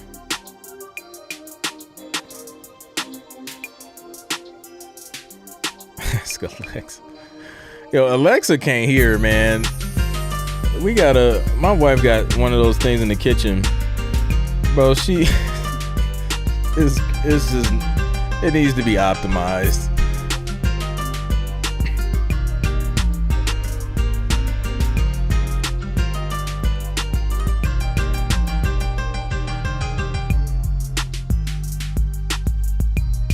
I like the vibe of this. I think that the pad sounds can come up a little bit in the mix.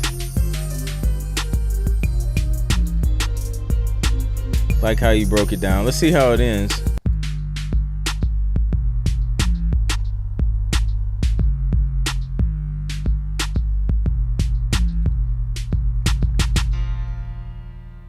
Yeah, tighten up the sting ending. Yeah, Jamal, I definitely think you're on the right track with this. For the most part, it's solid. I think the mix needs improvement, which you recently joined us. So first off, welcome to Sync Producer Hub. But second, once you hit level 2, you're going to unlock wait, no, that's how to structure instrumentals. When is the Urban Mixing Made Simple chord? Let me look real quick. Mixing Made Simple. Oh, it doesn't show me because I'm. Let me see. It unlocks at level 4. Once you hit level 4, you're gonna get access to the Urban Mixing Made Simple, and that's gonna show you about those 808s and how to balance those in the kick, but then also tighten up your mixing as well and give you some some frequency ranges to keep in mind and all of that stuff. So. Yeah, overall, good work though. I like the track, I like the vibe. Definitely think you're on the right track. Let's go, man. Let's go. Let me get back to okay, here we go. All right. I didn't mark that one off. No, that wasn't Jay. That was Janelle. Let's play Janelle's joint. Cinematic hybrid electronic hip hop tension action underscore fits well within trailer cues, sports promos, action sequences, and video game cutscenes. Let's check it out.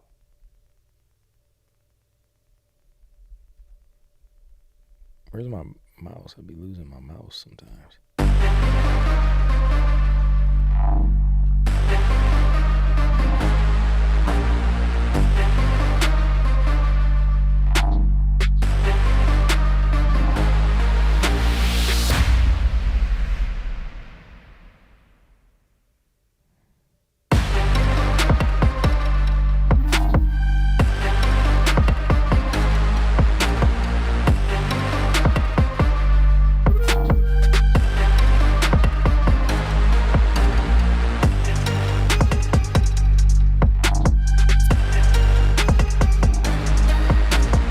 Yeah, it's on my headphones.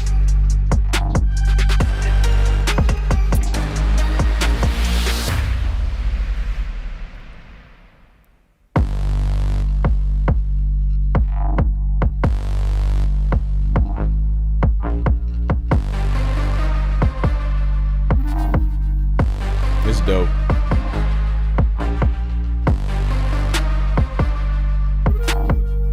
Nice mix too. I ran out of salsa. Kind of disappointed. It started so well.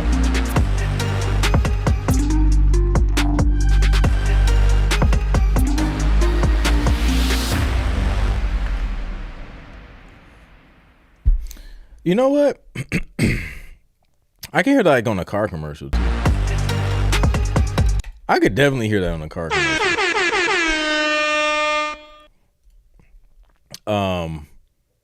Yeah. Sports promos, trailer, yeah, all of that stuff you mentioned, and then add commercials, car commercials, because it just has that like electronic car vibe, in my opinion. So yeah, I have the issue where I don't know music theory. I just hear it in my head and lay it out or play it. I need to learn to read music and everything again. It'll help with my workflows at least. Yeah. Yep, Janelle's at it again, man. She's been in her bag for quite some time, at least a year now. She went into her bag and just stayed there. Like, that's just where she is. I don't remember a time when Janelle was not in her bag. Yeah, that was dope. Good work, Janelle. I know we out of salsa. Like that's the end of the show, guys. Good night. All right, let's keep it going. Let's play Gabriel's joint, or Gabriel. I know it's pronounced one of those ways. It's a 50-50 chance of getting it right. Sports-driven track with orchestral elements, anthemic, adrenaline, underscore, and action-packed. This beat is also meant to have vocals.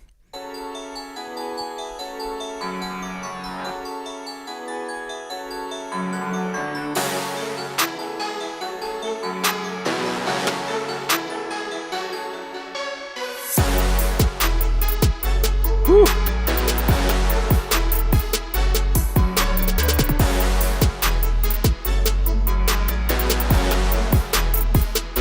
Definitely your sports.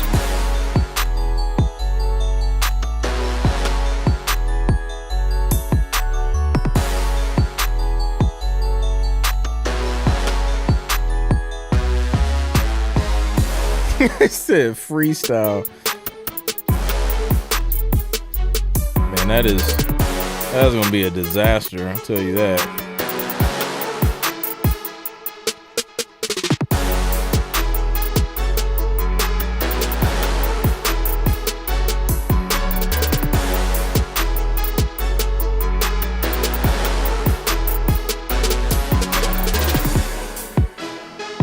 Nice breakdowns.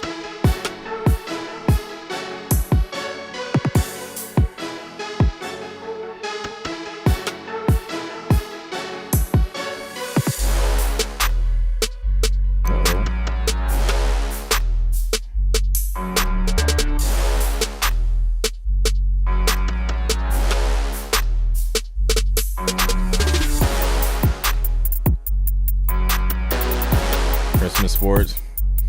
Bells. I'm telling you, bells is the secret to Christmas music. If you want to make something Christmas, add bells.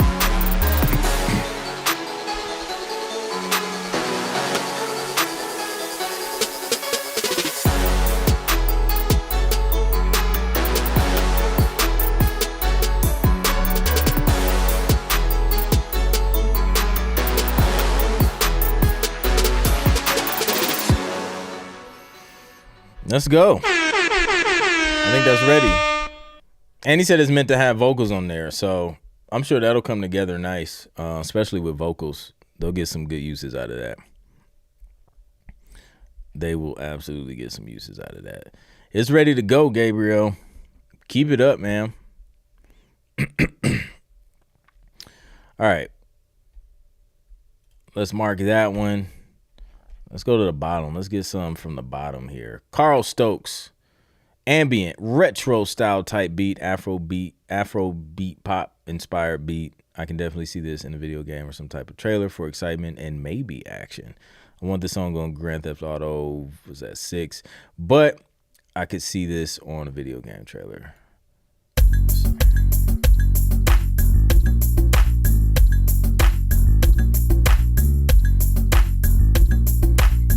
Yeah.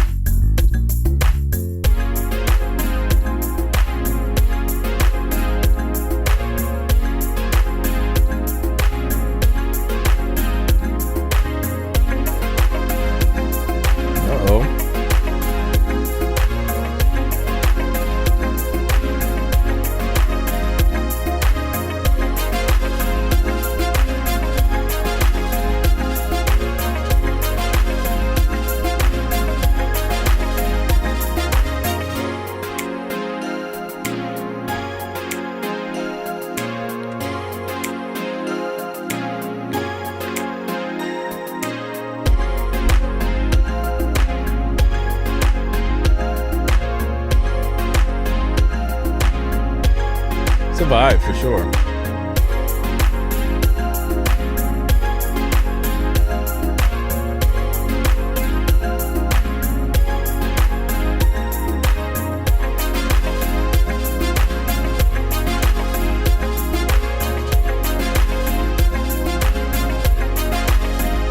Loading screen, yep.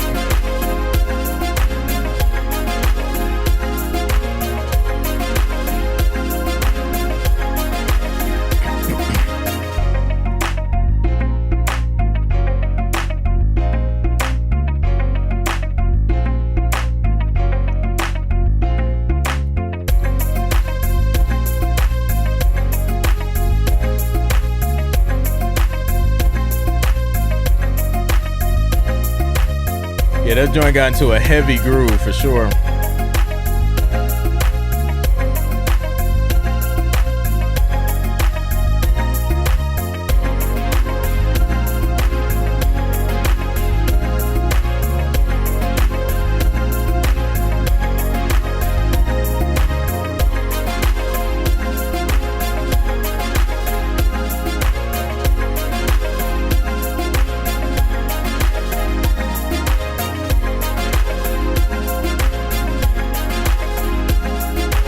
Locked in.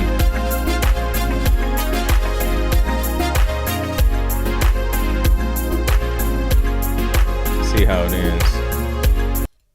Oops.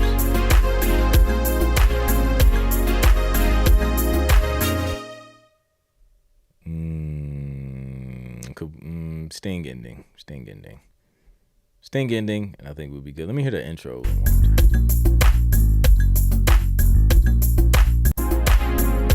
Yeah. I rock with that. I think that joint could get used. With the Sting ending. Just to solidify it. The Sting ending. Low end may need to be cleaned up mix wise a little bit. But yeah, it felt good. Great instrument choice for something like this. Yeah, I could hear video game. That joint has a classic vibe to it. Notch says, my track has vocals, Clint. Let's go. We got to play that joint then. You really can't go wrong with Four on the Floor. I agree. All right.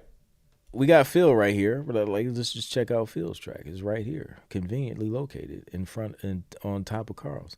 First time throwing a track up for review, something slight, but let me know what y'all think. It's a dark hip hop type beat. Let's go, Philip.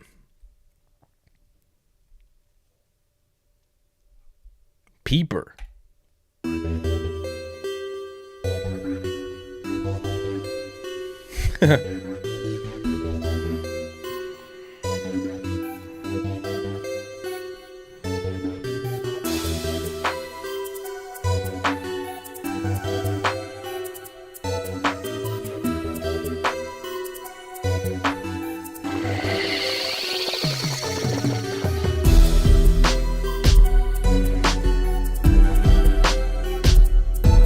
The vibe is there. The mix just got to be tightened up. That low end got muddy when that kick came in.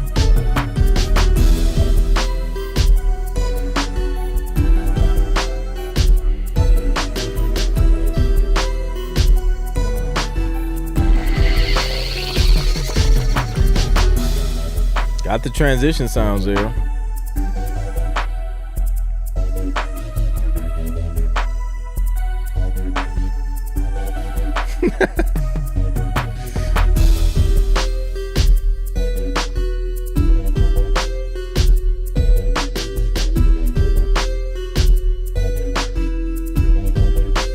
He's back.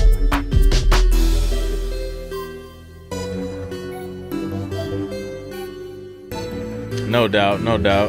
It's an adjustment. Yep. Let's see how it ends.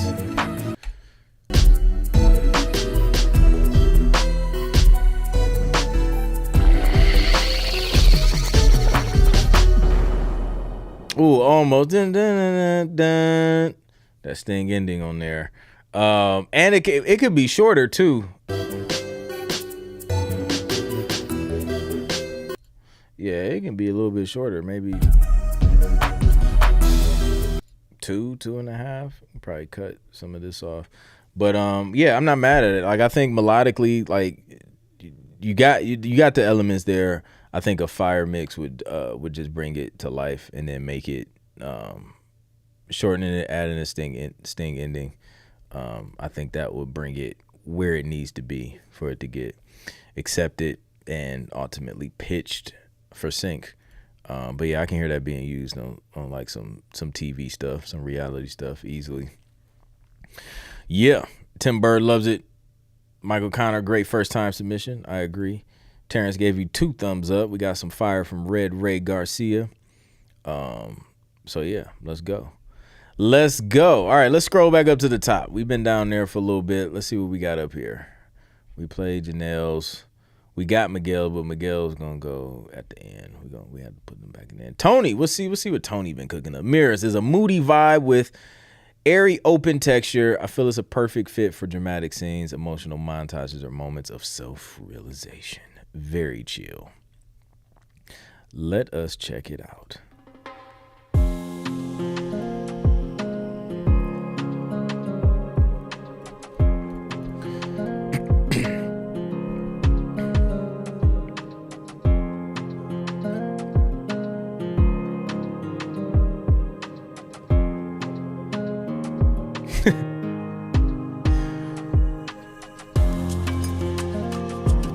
This is chill.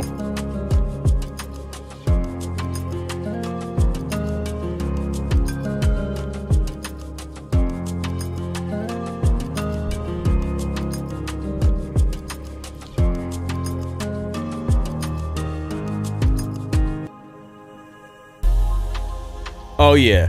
Yeah. Like you're not far off either. Like a few tweaks, you'll get there. And then level, the mixing course unlocks at level 4, so you're in good hands.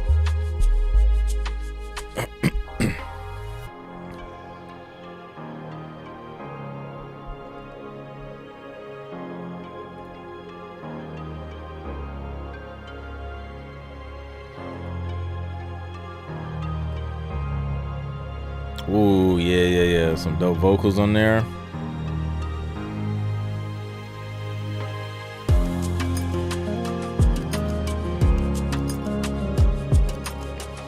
Definitely room too for some lyrics if somebody wanted to do it.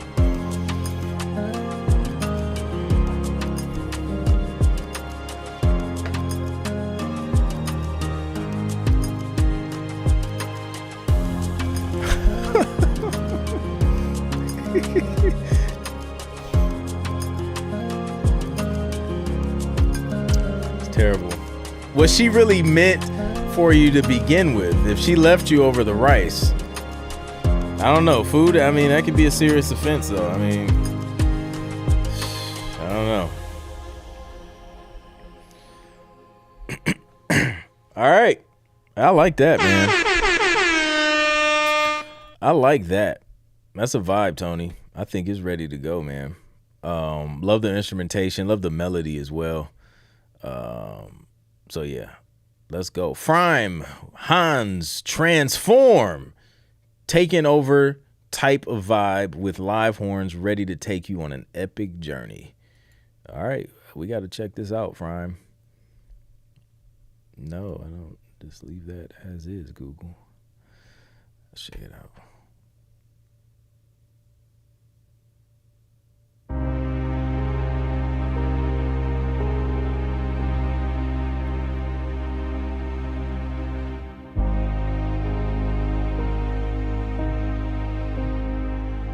Not check. What's your name in the hub?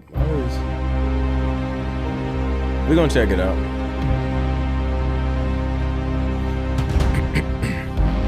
We stream a little longer now.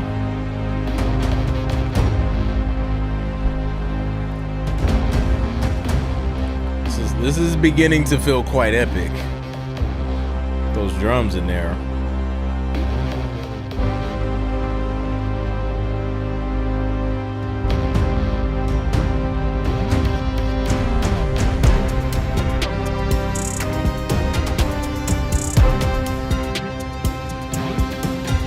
Turn those drums up. Turn those up.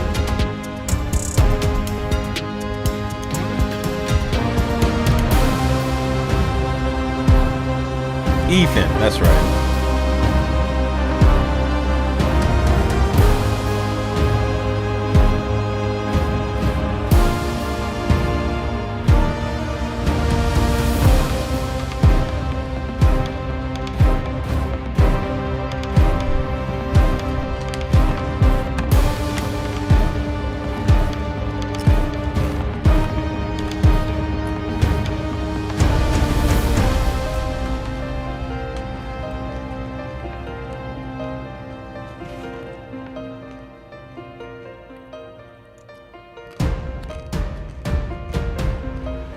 It sounds like the end of a movie credit scene.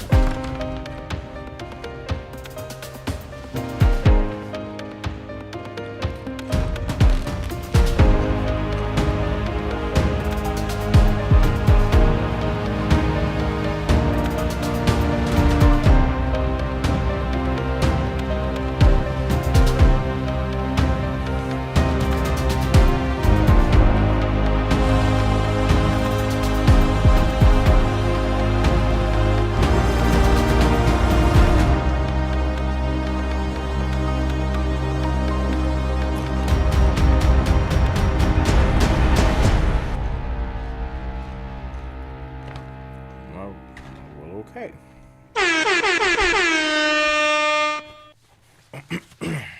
All right. There you have it. That was, oh shoot, what did I just click? That was quite an epic journey, Frime.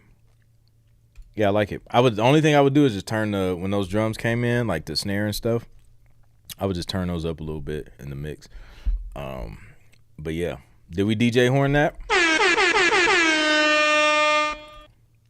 I rocks with it. I do indeed. All right, where are we at now? Okay, so we were back up at the top. We're working our way through. Let's check out Keith's. Ending track to,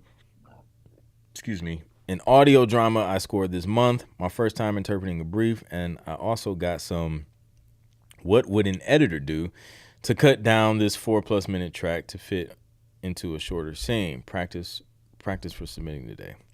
So the brief was emotional parallel between the low chill of Xavier and Corey in the back of the bar and the staccato legato dynamic of Roman rushing out of the bar. Roman and Zarya last interaction, which builds with Corey and Xavier, crescendo to silence in one singular musical note to fade.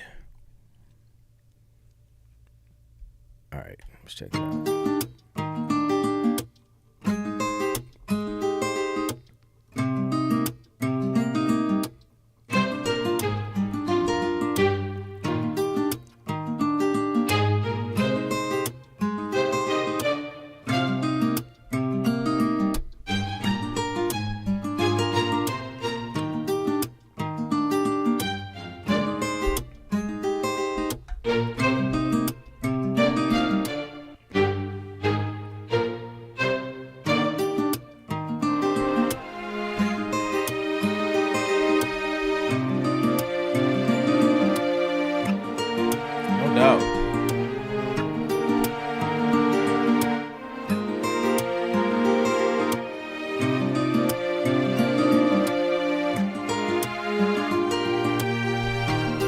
Agreed.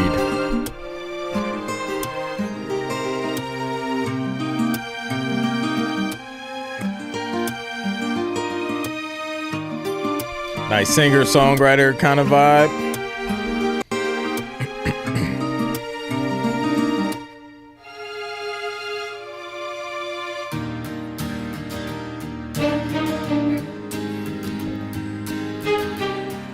Definitely singer-songwriter vibe.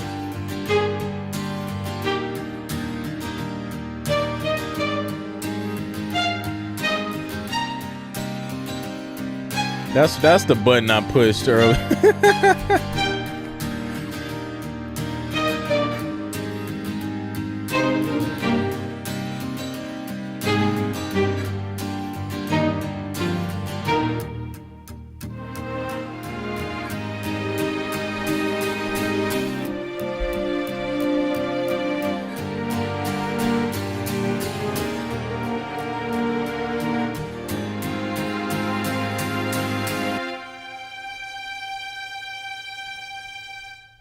Yep. That's all it needs right there.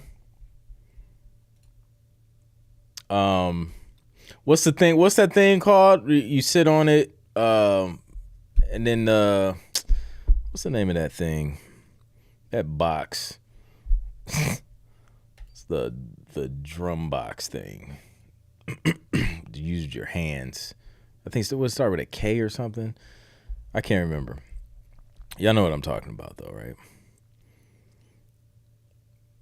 But yeah, I think it would be dope with vocals. But yeah, that was a nice composition.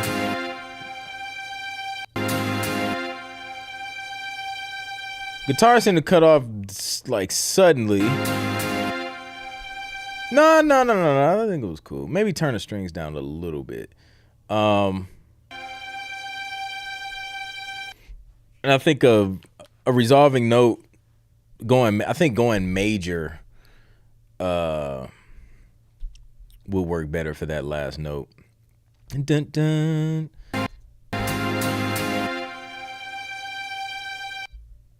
But yeah, good work. Any track to it, audio drama. That's what's up. And shout out to like being able to score to something, man. I think that's great.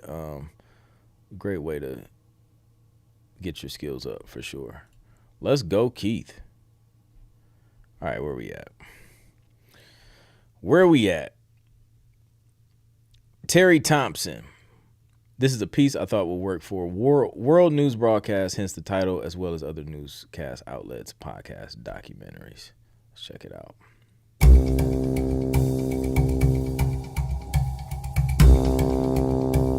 That rhythm is there for sure.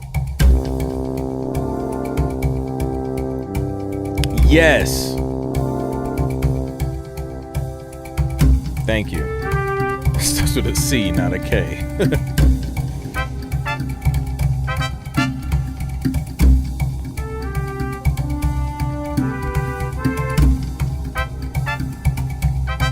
We need better brass, I would say.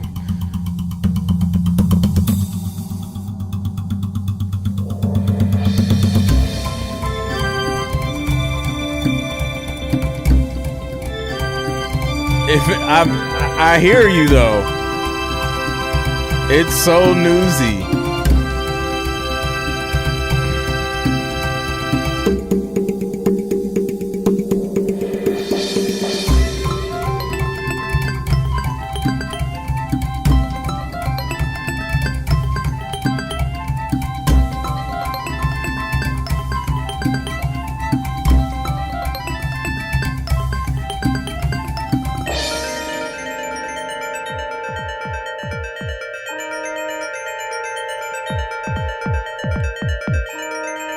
So here it gets to be a bit much for news.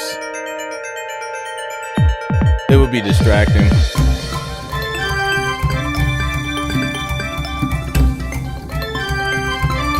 Here is really busy with the different percussion and sounds with like that's kind of taking up the same space as far as like the mid highs and highs.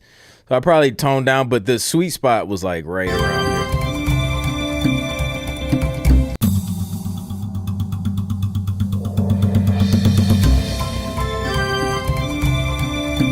This would be like the ultimate hook right here. And I think it would have to build faster.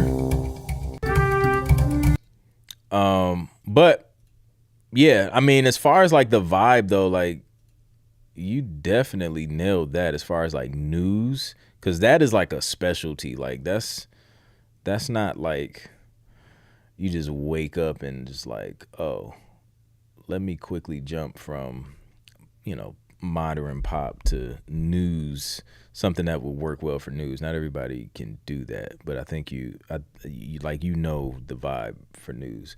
So I think it's just tighten up sounds, a little less production, better sound selection with especially with those horns and brass and things like that. And yeah, and then mixing will definitely bring all those elements together in a way to where they're not all occupying the same space, because everything just kind of sounds like it's in the middle of the mix, but just kind of creating space by using panning different instruments and things like that, and allowing them to occupy and sit in different spaces. You can also use reverb to kind of push things back in the mix as well. But yeah, definitely news vibes for sure. Today's weather is 68 degrees. Back to you, Jim. All right, let's keep it going.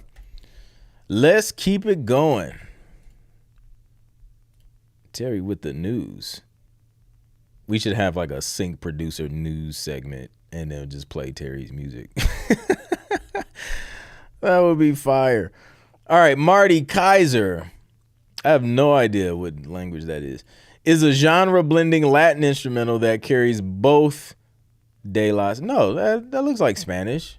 Ver a través de las rodillas is a genre bending Latin instrumental. Is that Spanish, y'all? Y'all let me know if I'm tripping. That carries both mystery and elegance. The mood feels introspective yet kinetic, with the right pacing for film or series underscore, particularly in moments of reflection, slow motion, or tension building sequences. Let's check it out. Come on, percussion.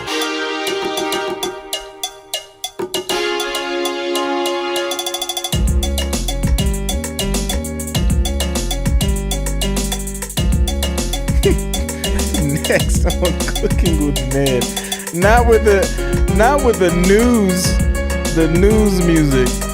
Ned news with Ned. How about that?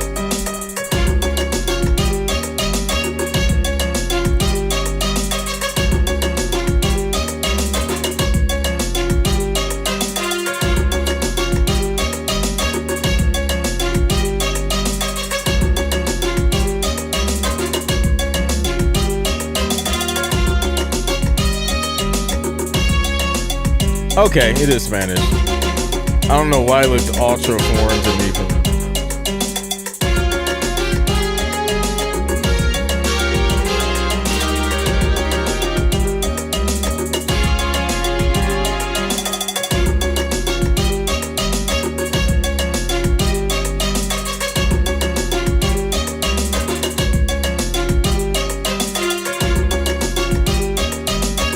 See how it is. I think it can use some more variation in terms of structure. It kind of just stays at this same level. Not a lot of edit points. So like more breakdowns where we're taking out some percussion, taking out some drums, maybe some of the instruments. So I think structure can be improved on this. And I think somewhere in the mix, EQ maybe, kind of bringing some of those highs down or turning some of the sounds down or brass, because it sounds again like some stuff is kind of competing in the same frequency range, and it's just kind of hitting like in this one spot. So that would be my critique on this. But as far as like the rhythm and the vibe, I definitely think it's there. It's definitely a style of music that is in demand and requested in sync. So definitely think you're on the right track, Marty. Keep it up, man. Teddy. This is a tune we did recently for a brief. The request was for a song about life being tough in the city, and it should sound like Papa Was a Rolling Stone by the Temptations. Oh, this should be interesting. I lost my... There we go.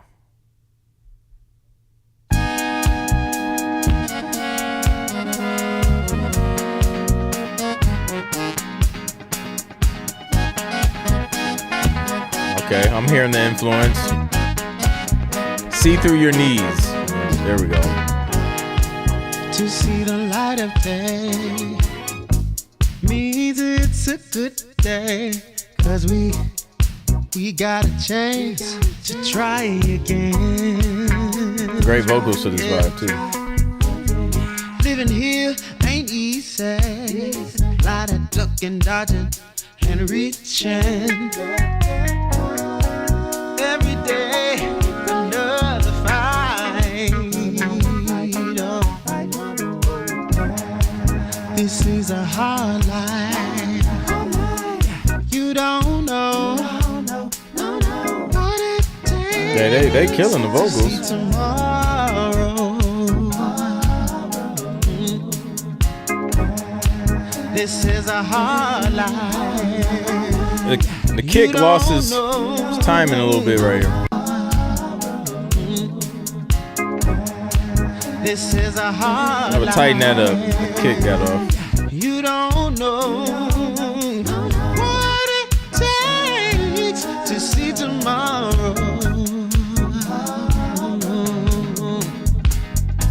lost turn a that friend guitar up. I hear that last week. guitar, but I don't hear it. I want to hear it more. Never happened to me.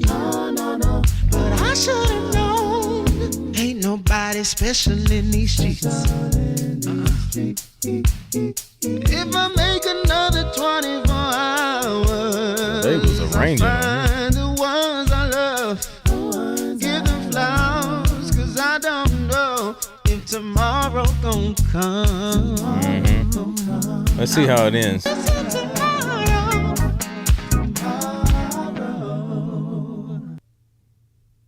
little pop at the end, but no, I think y'all nailed the vibe, the brief. This, I think the mix would make it better. We got the mix because there's like some elements in there that I think would really drive it. Like they're in there, we just can't hear them. Like that guitar is gonna drive the rhythm of that joint. Turning that kick up a little bit.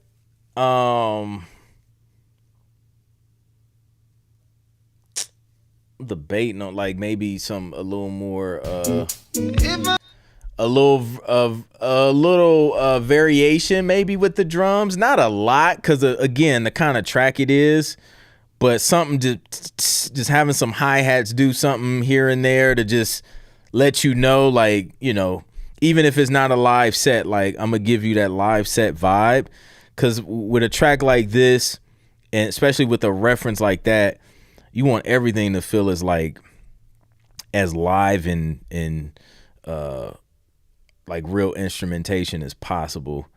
But yeah, the vocals were doing their thing. Perfect vocals for a track like this. I think the mixing on those two can be tightened up a little bit more. But yeah, some dope work in here. I think a mix will just bring it out even better. So yeah. Good work. I definitely think y'all hit that brief in terms of like the reference. So let's go. Teddy Burr in the building. Let's see. Nice vibe. Nice voob. Nice vibe and groove. Nice vocals. The pieces are all there. Vox has some Prince tones to it. Yeah, the backgrounds was tripping, man. They were doing good stuff. Great arrangements too. Harmonies are fire. Agreed. This makes me think of Lamar Webster, who has been MIA for months. Lamar was just here. LW, what do you mean months? He was literally here like last week. I can hear this on the episode of Monk. Yeah. Guitar sounding clean, bring more. Yeah, I felt that joint. Like it snuck in between some of the vocals. Yep. 100%. Singing, arrangement, and writing was on point. Let's go. No doubt. Hope it helps. All right, let's keep it moving. We played Jamal's. I just didn't give him a thumbs up. We got Michael. Ethan. That's who we were talking to earlier. This song is called All Those Nights. It will be released July 14th. It's super empowering and motivational, but I'll let the track speak for itself.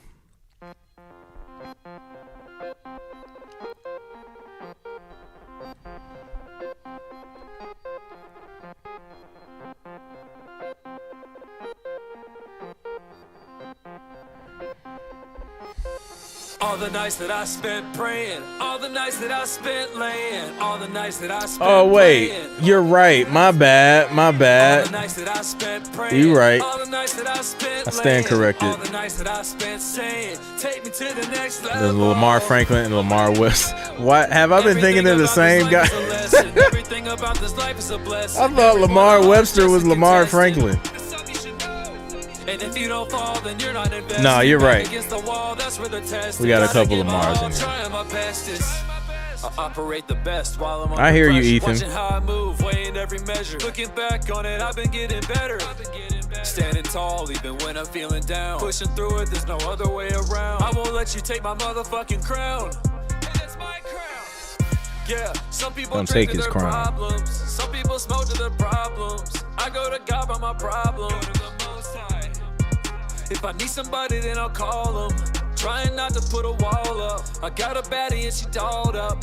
Looking like I got a Halle Berry. I can't wait to pop her like a cherry. I just fell in love, I might get married. I won't lie, this shit is kinda scary. I won't lie, I feel good and I feel powerful and confident. When you see me winning, don't get mad, just understand I wanted this. This is what I wanted. All the nights that I spent praying, all the nights that I spent laying, all the nights that I spent playing. All the nights that I spent praying, all the nights that I spent laying, all the nights that I spent saying, Right. take me to the next level. I'm ready to go. I can hear that. Everything about this life is a lesson. Everything about this life is a blessing. Every one of us just a contestant. That's something you should know. And if you don't fall, then you're not invested. Back against the wall, that's where the test is. Gotta give my all, trying my bestest. I know that I did some wrong to people. I did some wrong. Yeah. All of my All right with it. Let's see how it ends. Boom. Sting ending, Ethan, for Sync. And a clean version, too, for Sync, if you're going to pitch it. But, yeah, man, good work. I rock with it. Definitely motivational track. Let's go. I would say one tip, if you're writing lyrics and you want to pitch it for Sync, try not to be too specific. Like when you start mentioning your girl and things like that, try and keep it open and broad so it can still apply to multiple situations and not getting too personal. But keep it broad and open. You'll get end up getting more uses. But yeah, dope stuff. Dope delivery as well. Let's go. All right. Man, okay, so we've made it through most of them. We got Michael Connor. I think we got Michael Connor, we got Flares, and then we got Miguel. So let's go. Let's hit up Michael Connor, see what he's been cooking up. And cool vibes, the drill cinematic Afro beats is back. Let's go. Needs final mixing, but happy with cranking out another track in a short space of time. Let's go. By the way, Michael, your mix is gonna need some work on this track. Just kidding. Let's check it out. Cool vibes. Cinematic Afro beats.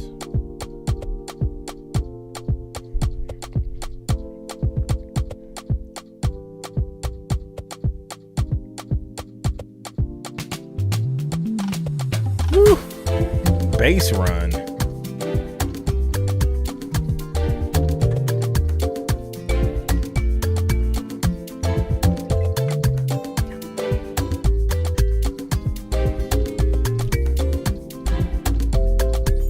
Rich. It's all good. It's like that sometimes.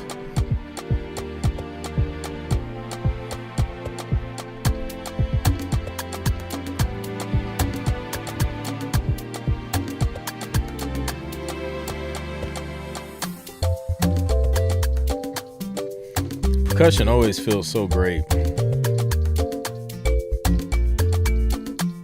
Love the panning too. Nice guitar. There's that run again. There we go. Woo.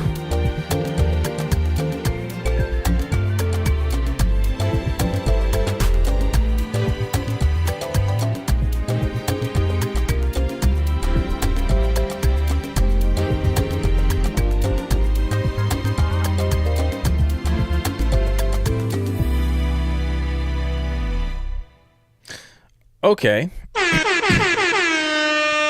This was like, it's like cinematic. This is okay. So this is turning into some type of sub cinematic Afrobeat genre that Michael has created.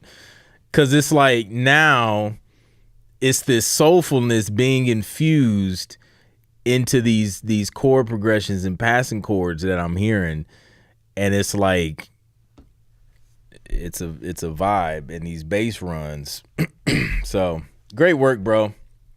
Nice string work, nice transitions, solid stuff. Yeah, it's crazy.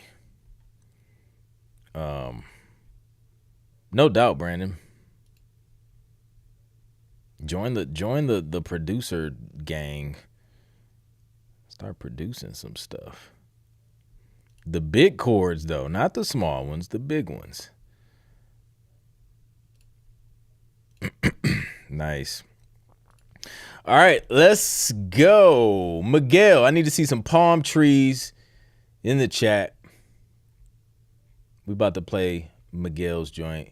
And then we got flares. But I just seen flares.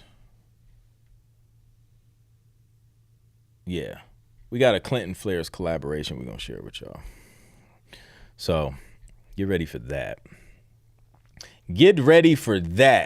But palm trees first, please. Palm trees first. Man, listen. You ain't lying. Sounds can definitely be expensive. There we go. All the palm trees hit at like one time. It's like, we got the disclaimer for newbies. A treat from MVP's Flares and Miguel usually ends up with chest burns from the Spanish heat and chest cave-ins from the chest beating drums. Be safe. We warned you. There you go. There's your warning. There's the palm trees. And let's find Miguel. Wait a minute. That's the other Miguel. Oh, wait. We might not have. Oh, no. We got Miguel too. Come on. We got to get our other Miguel. We can't leave Miguel out. Let's play Miguel before Miguel. We got two Miguels now. Finishing up a triumphant hip hop project. This is the last one on the project and just looking to see what can be added, etc., to make it feel complete. Let's check it out. False alarm.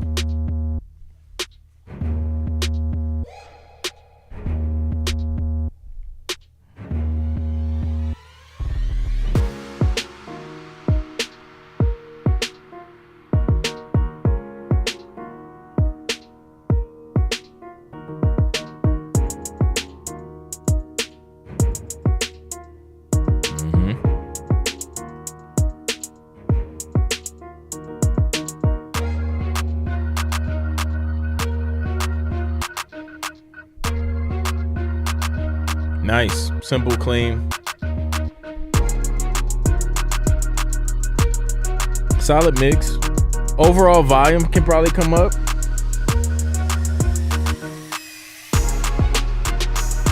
Yeah.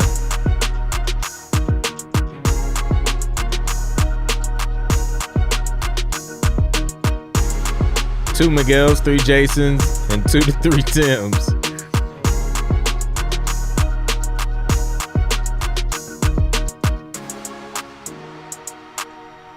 And 2 Lamars.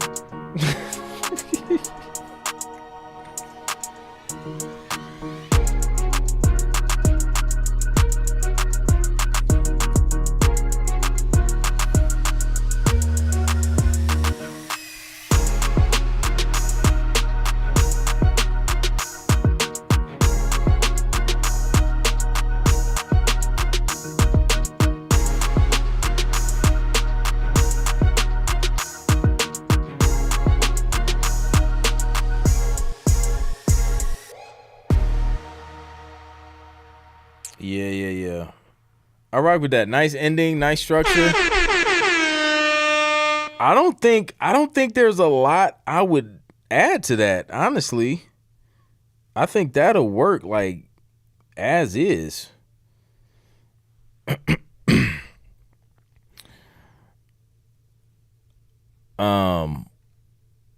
think that'll work as is, man. Tony in the 90s. That's hilarious. All right. Yeah, nah, it's dope for sure.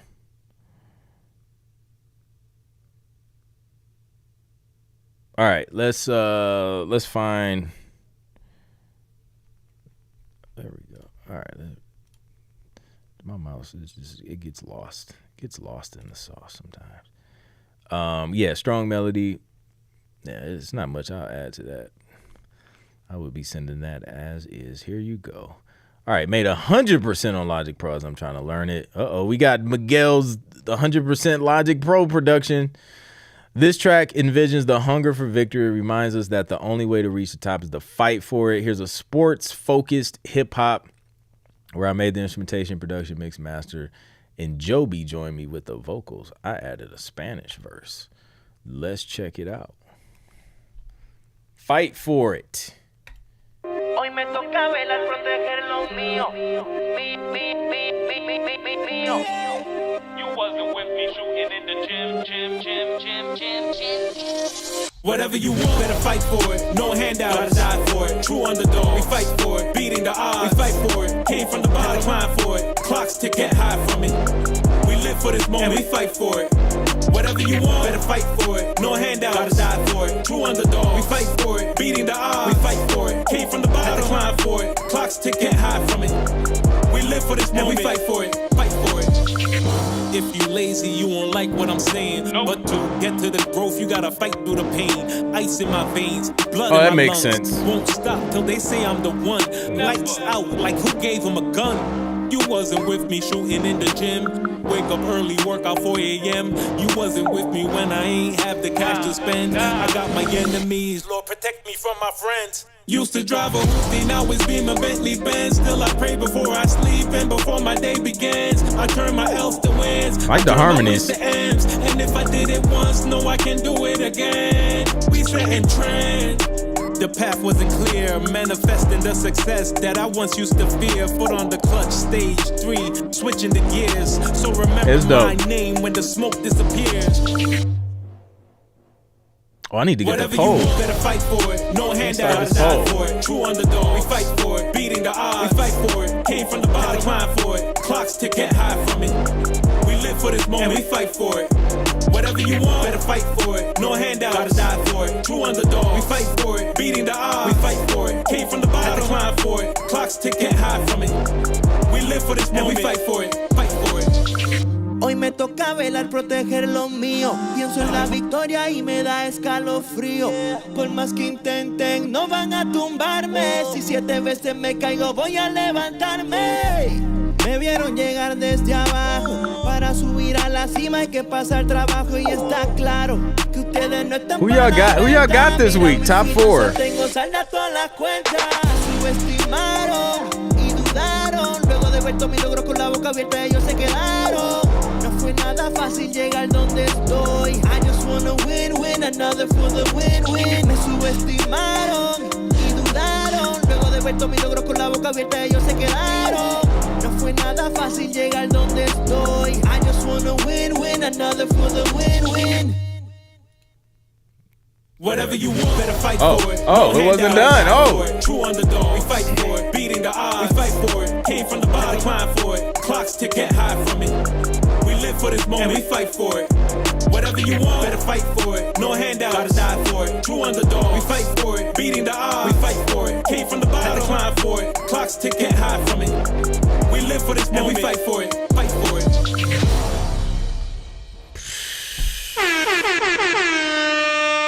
Listen, it's only a matter of time before all these Miguel productions are like all over the TV. I'm just saying it because it's just too consistent. It's too consistent, the heat that comes from our friend Miguel. Dope stuff. Yes, it does. I agree. All right. Who y'all got, man? I got this poll getting started up. And then we're going to play this Flares and Clint collab. And yeah, I mean, this should be not easy as usual. El Fuego, 100%.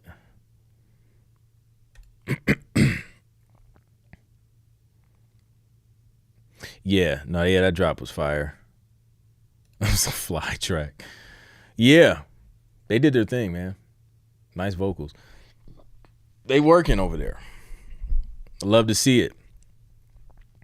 All right, so some standouts. Here LW go with this everybody wins stuff. Everyone's a winner. This is a common theme with LW where she just votes for everyone to win. It's instead of picking. Now very rarely do we do it because sometimes it is just that challenging to select a winner. But we're not. I believe we can figure this out without declaring everyone a winner. De nada. It's the third phrase I remember in Spanish. I know. It is indeed. Yeah. Saludos, Miguel. All right. So we had. I gotta put Tim up there. Cause that joint, it was Tim and was it KJ? They had those joints, man. Those joints with all the emotion, the builds. Those were a couple standouts for me. Tim and KJ. Y'all got to pick the other two. I made my contribution. Who y'all got? Give me two more. And then I'm going to let y'all go ahead and vote. Who y'all got? I see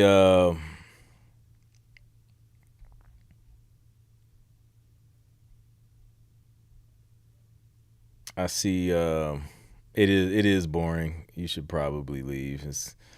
It's going to get even more boring in a second here. The altar call track. That I think that was KJ's. That was KJ track. So we got him on the board. We got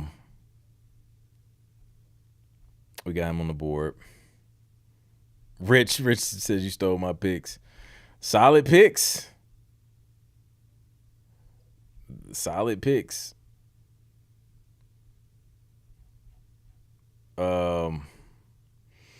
High Keep says KJ, it sounded louder on the stream regarding my comment on the post.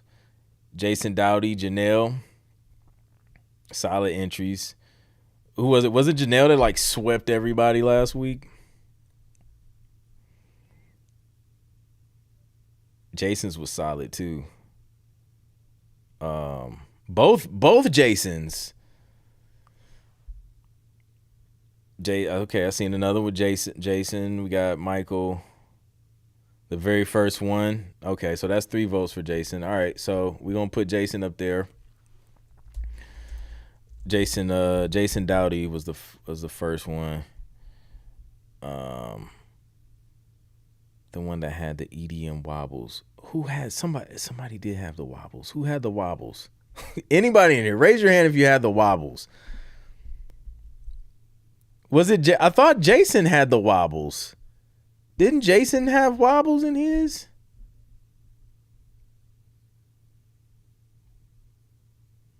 Tim, KJ, Michael. All right, I seen a second vote for Michael. Let's throw Michael up there. Boom.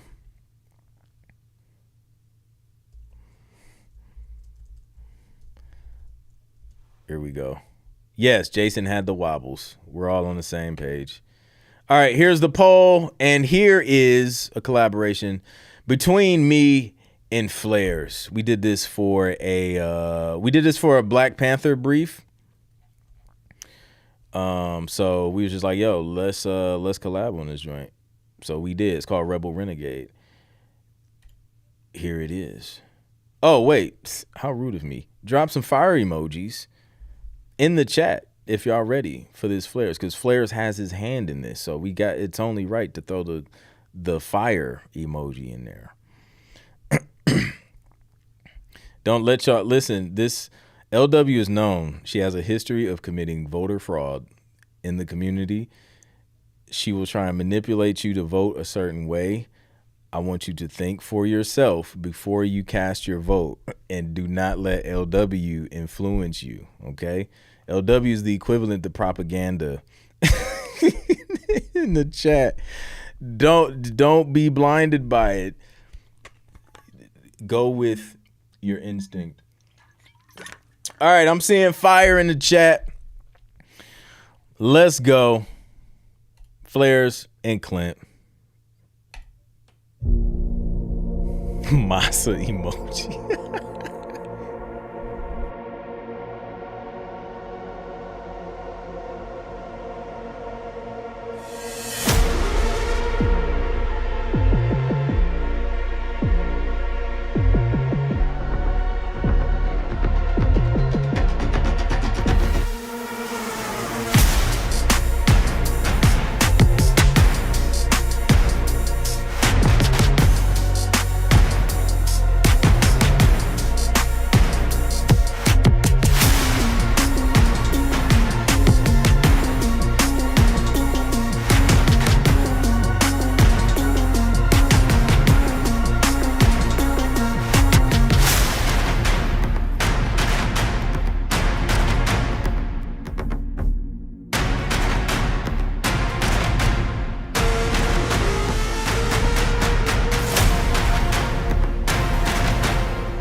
And there you have it, guys. That is Clint and Flares. That is what Flares and I cooked up.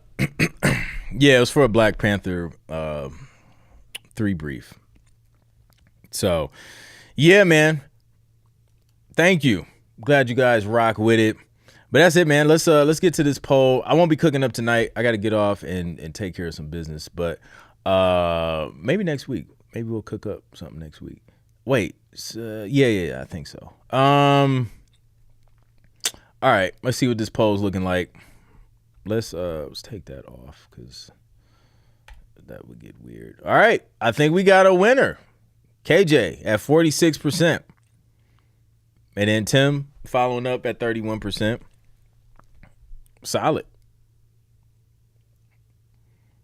That's it.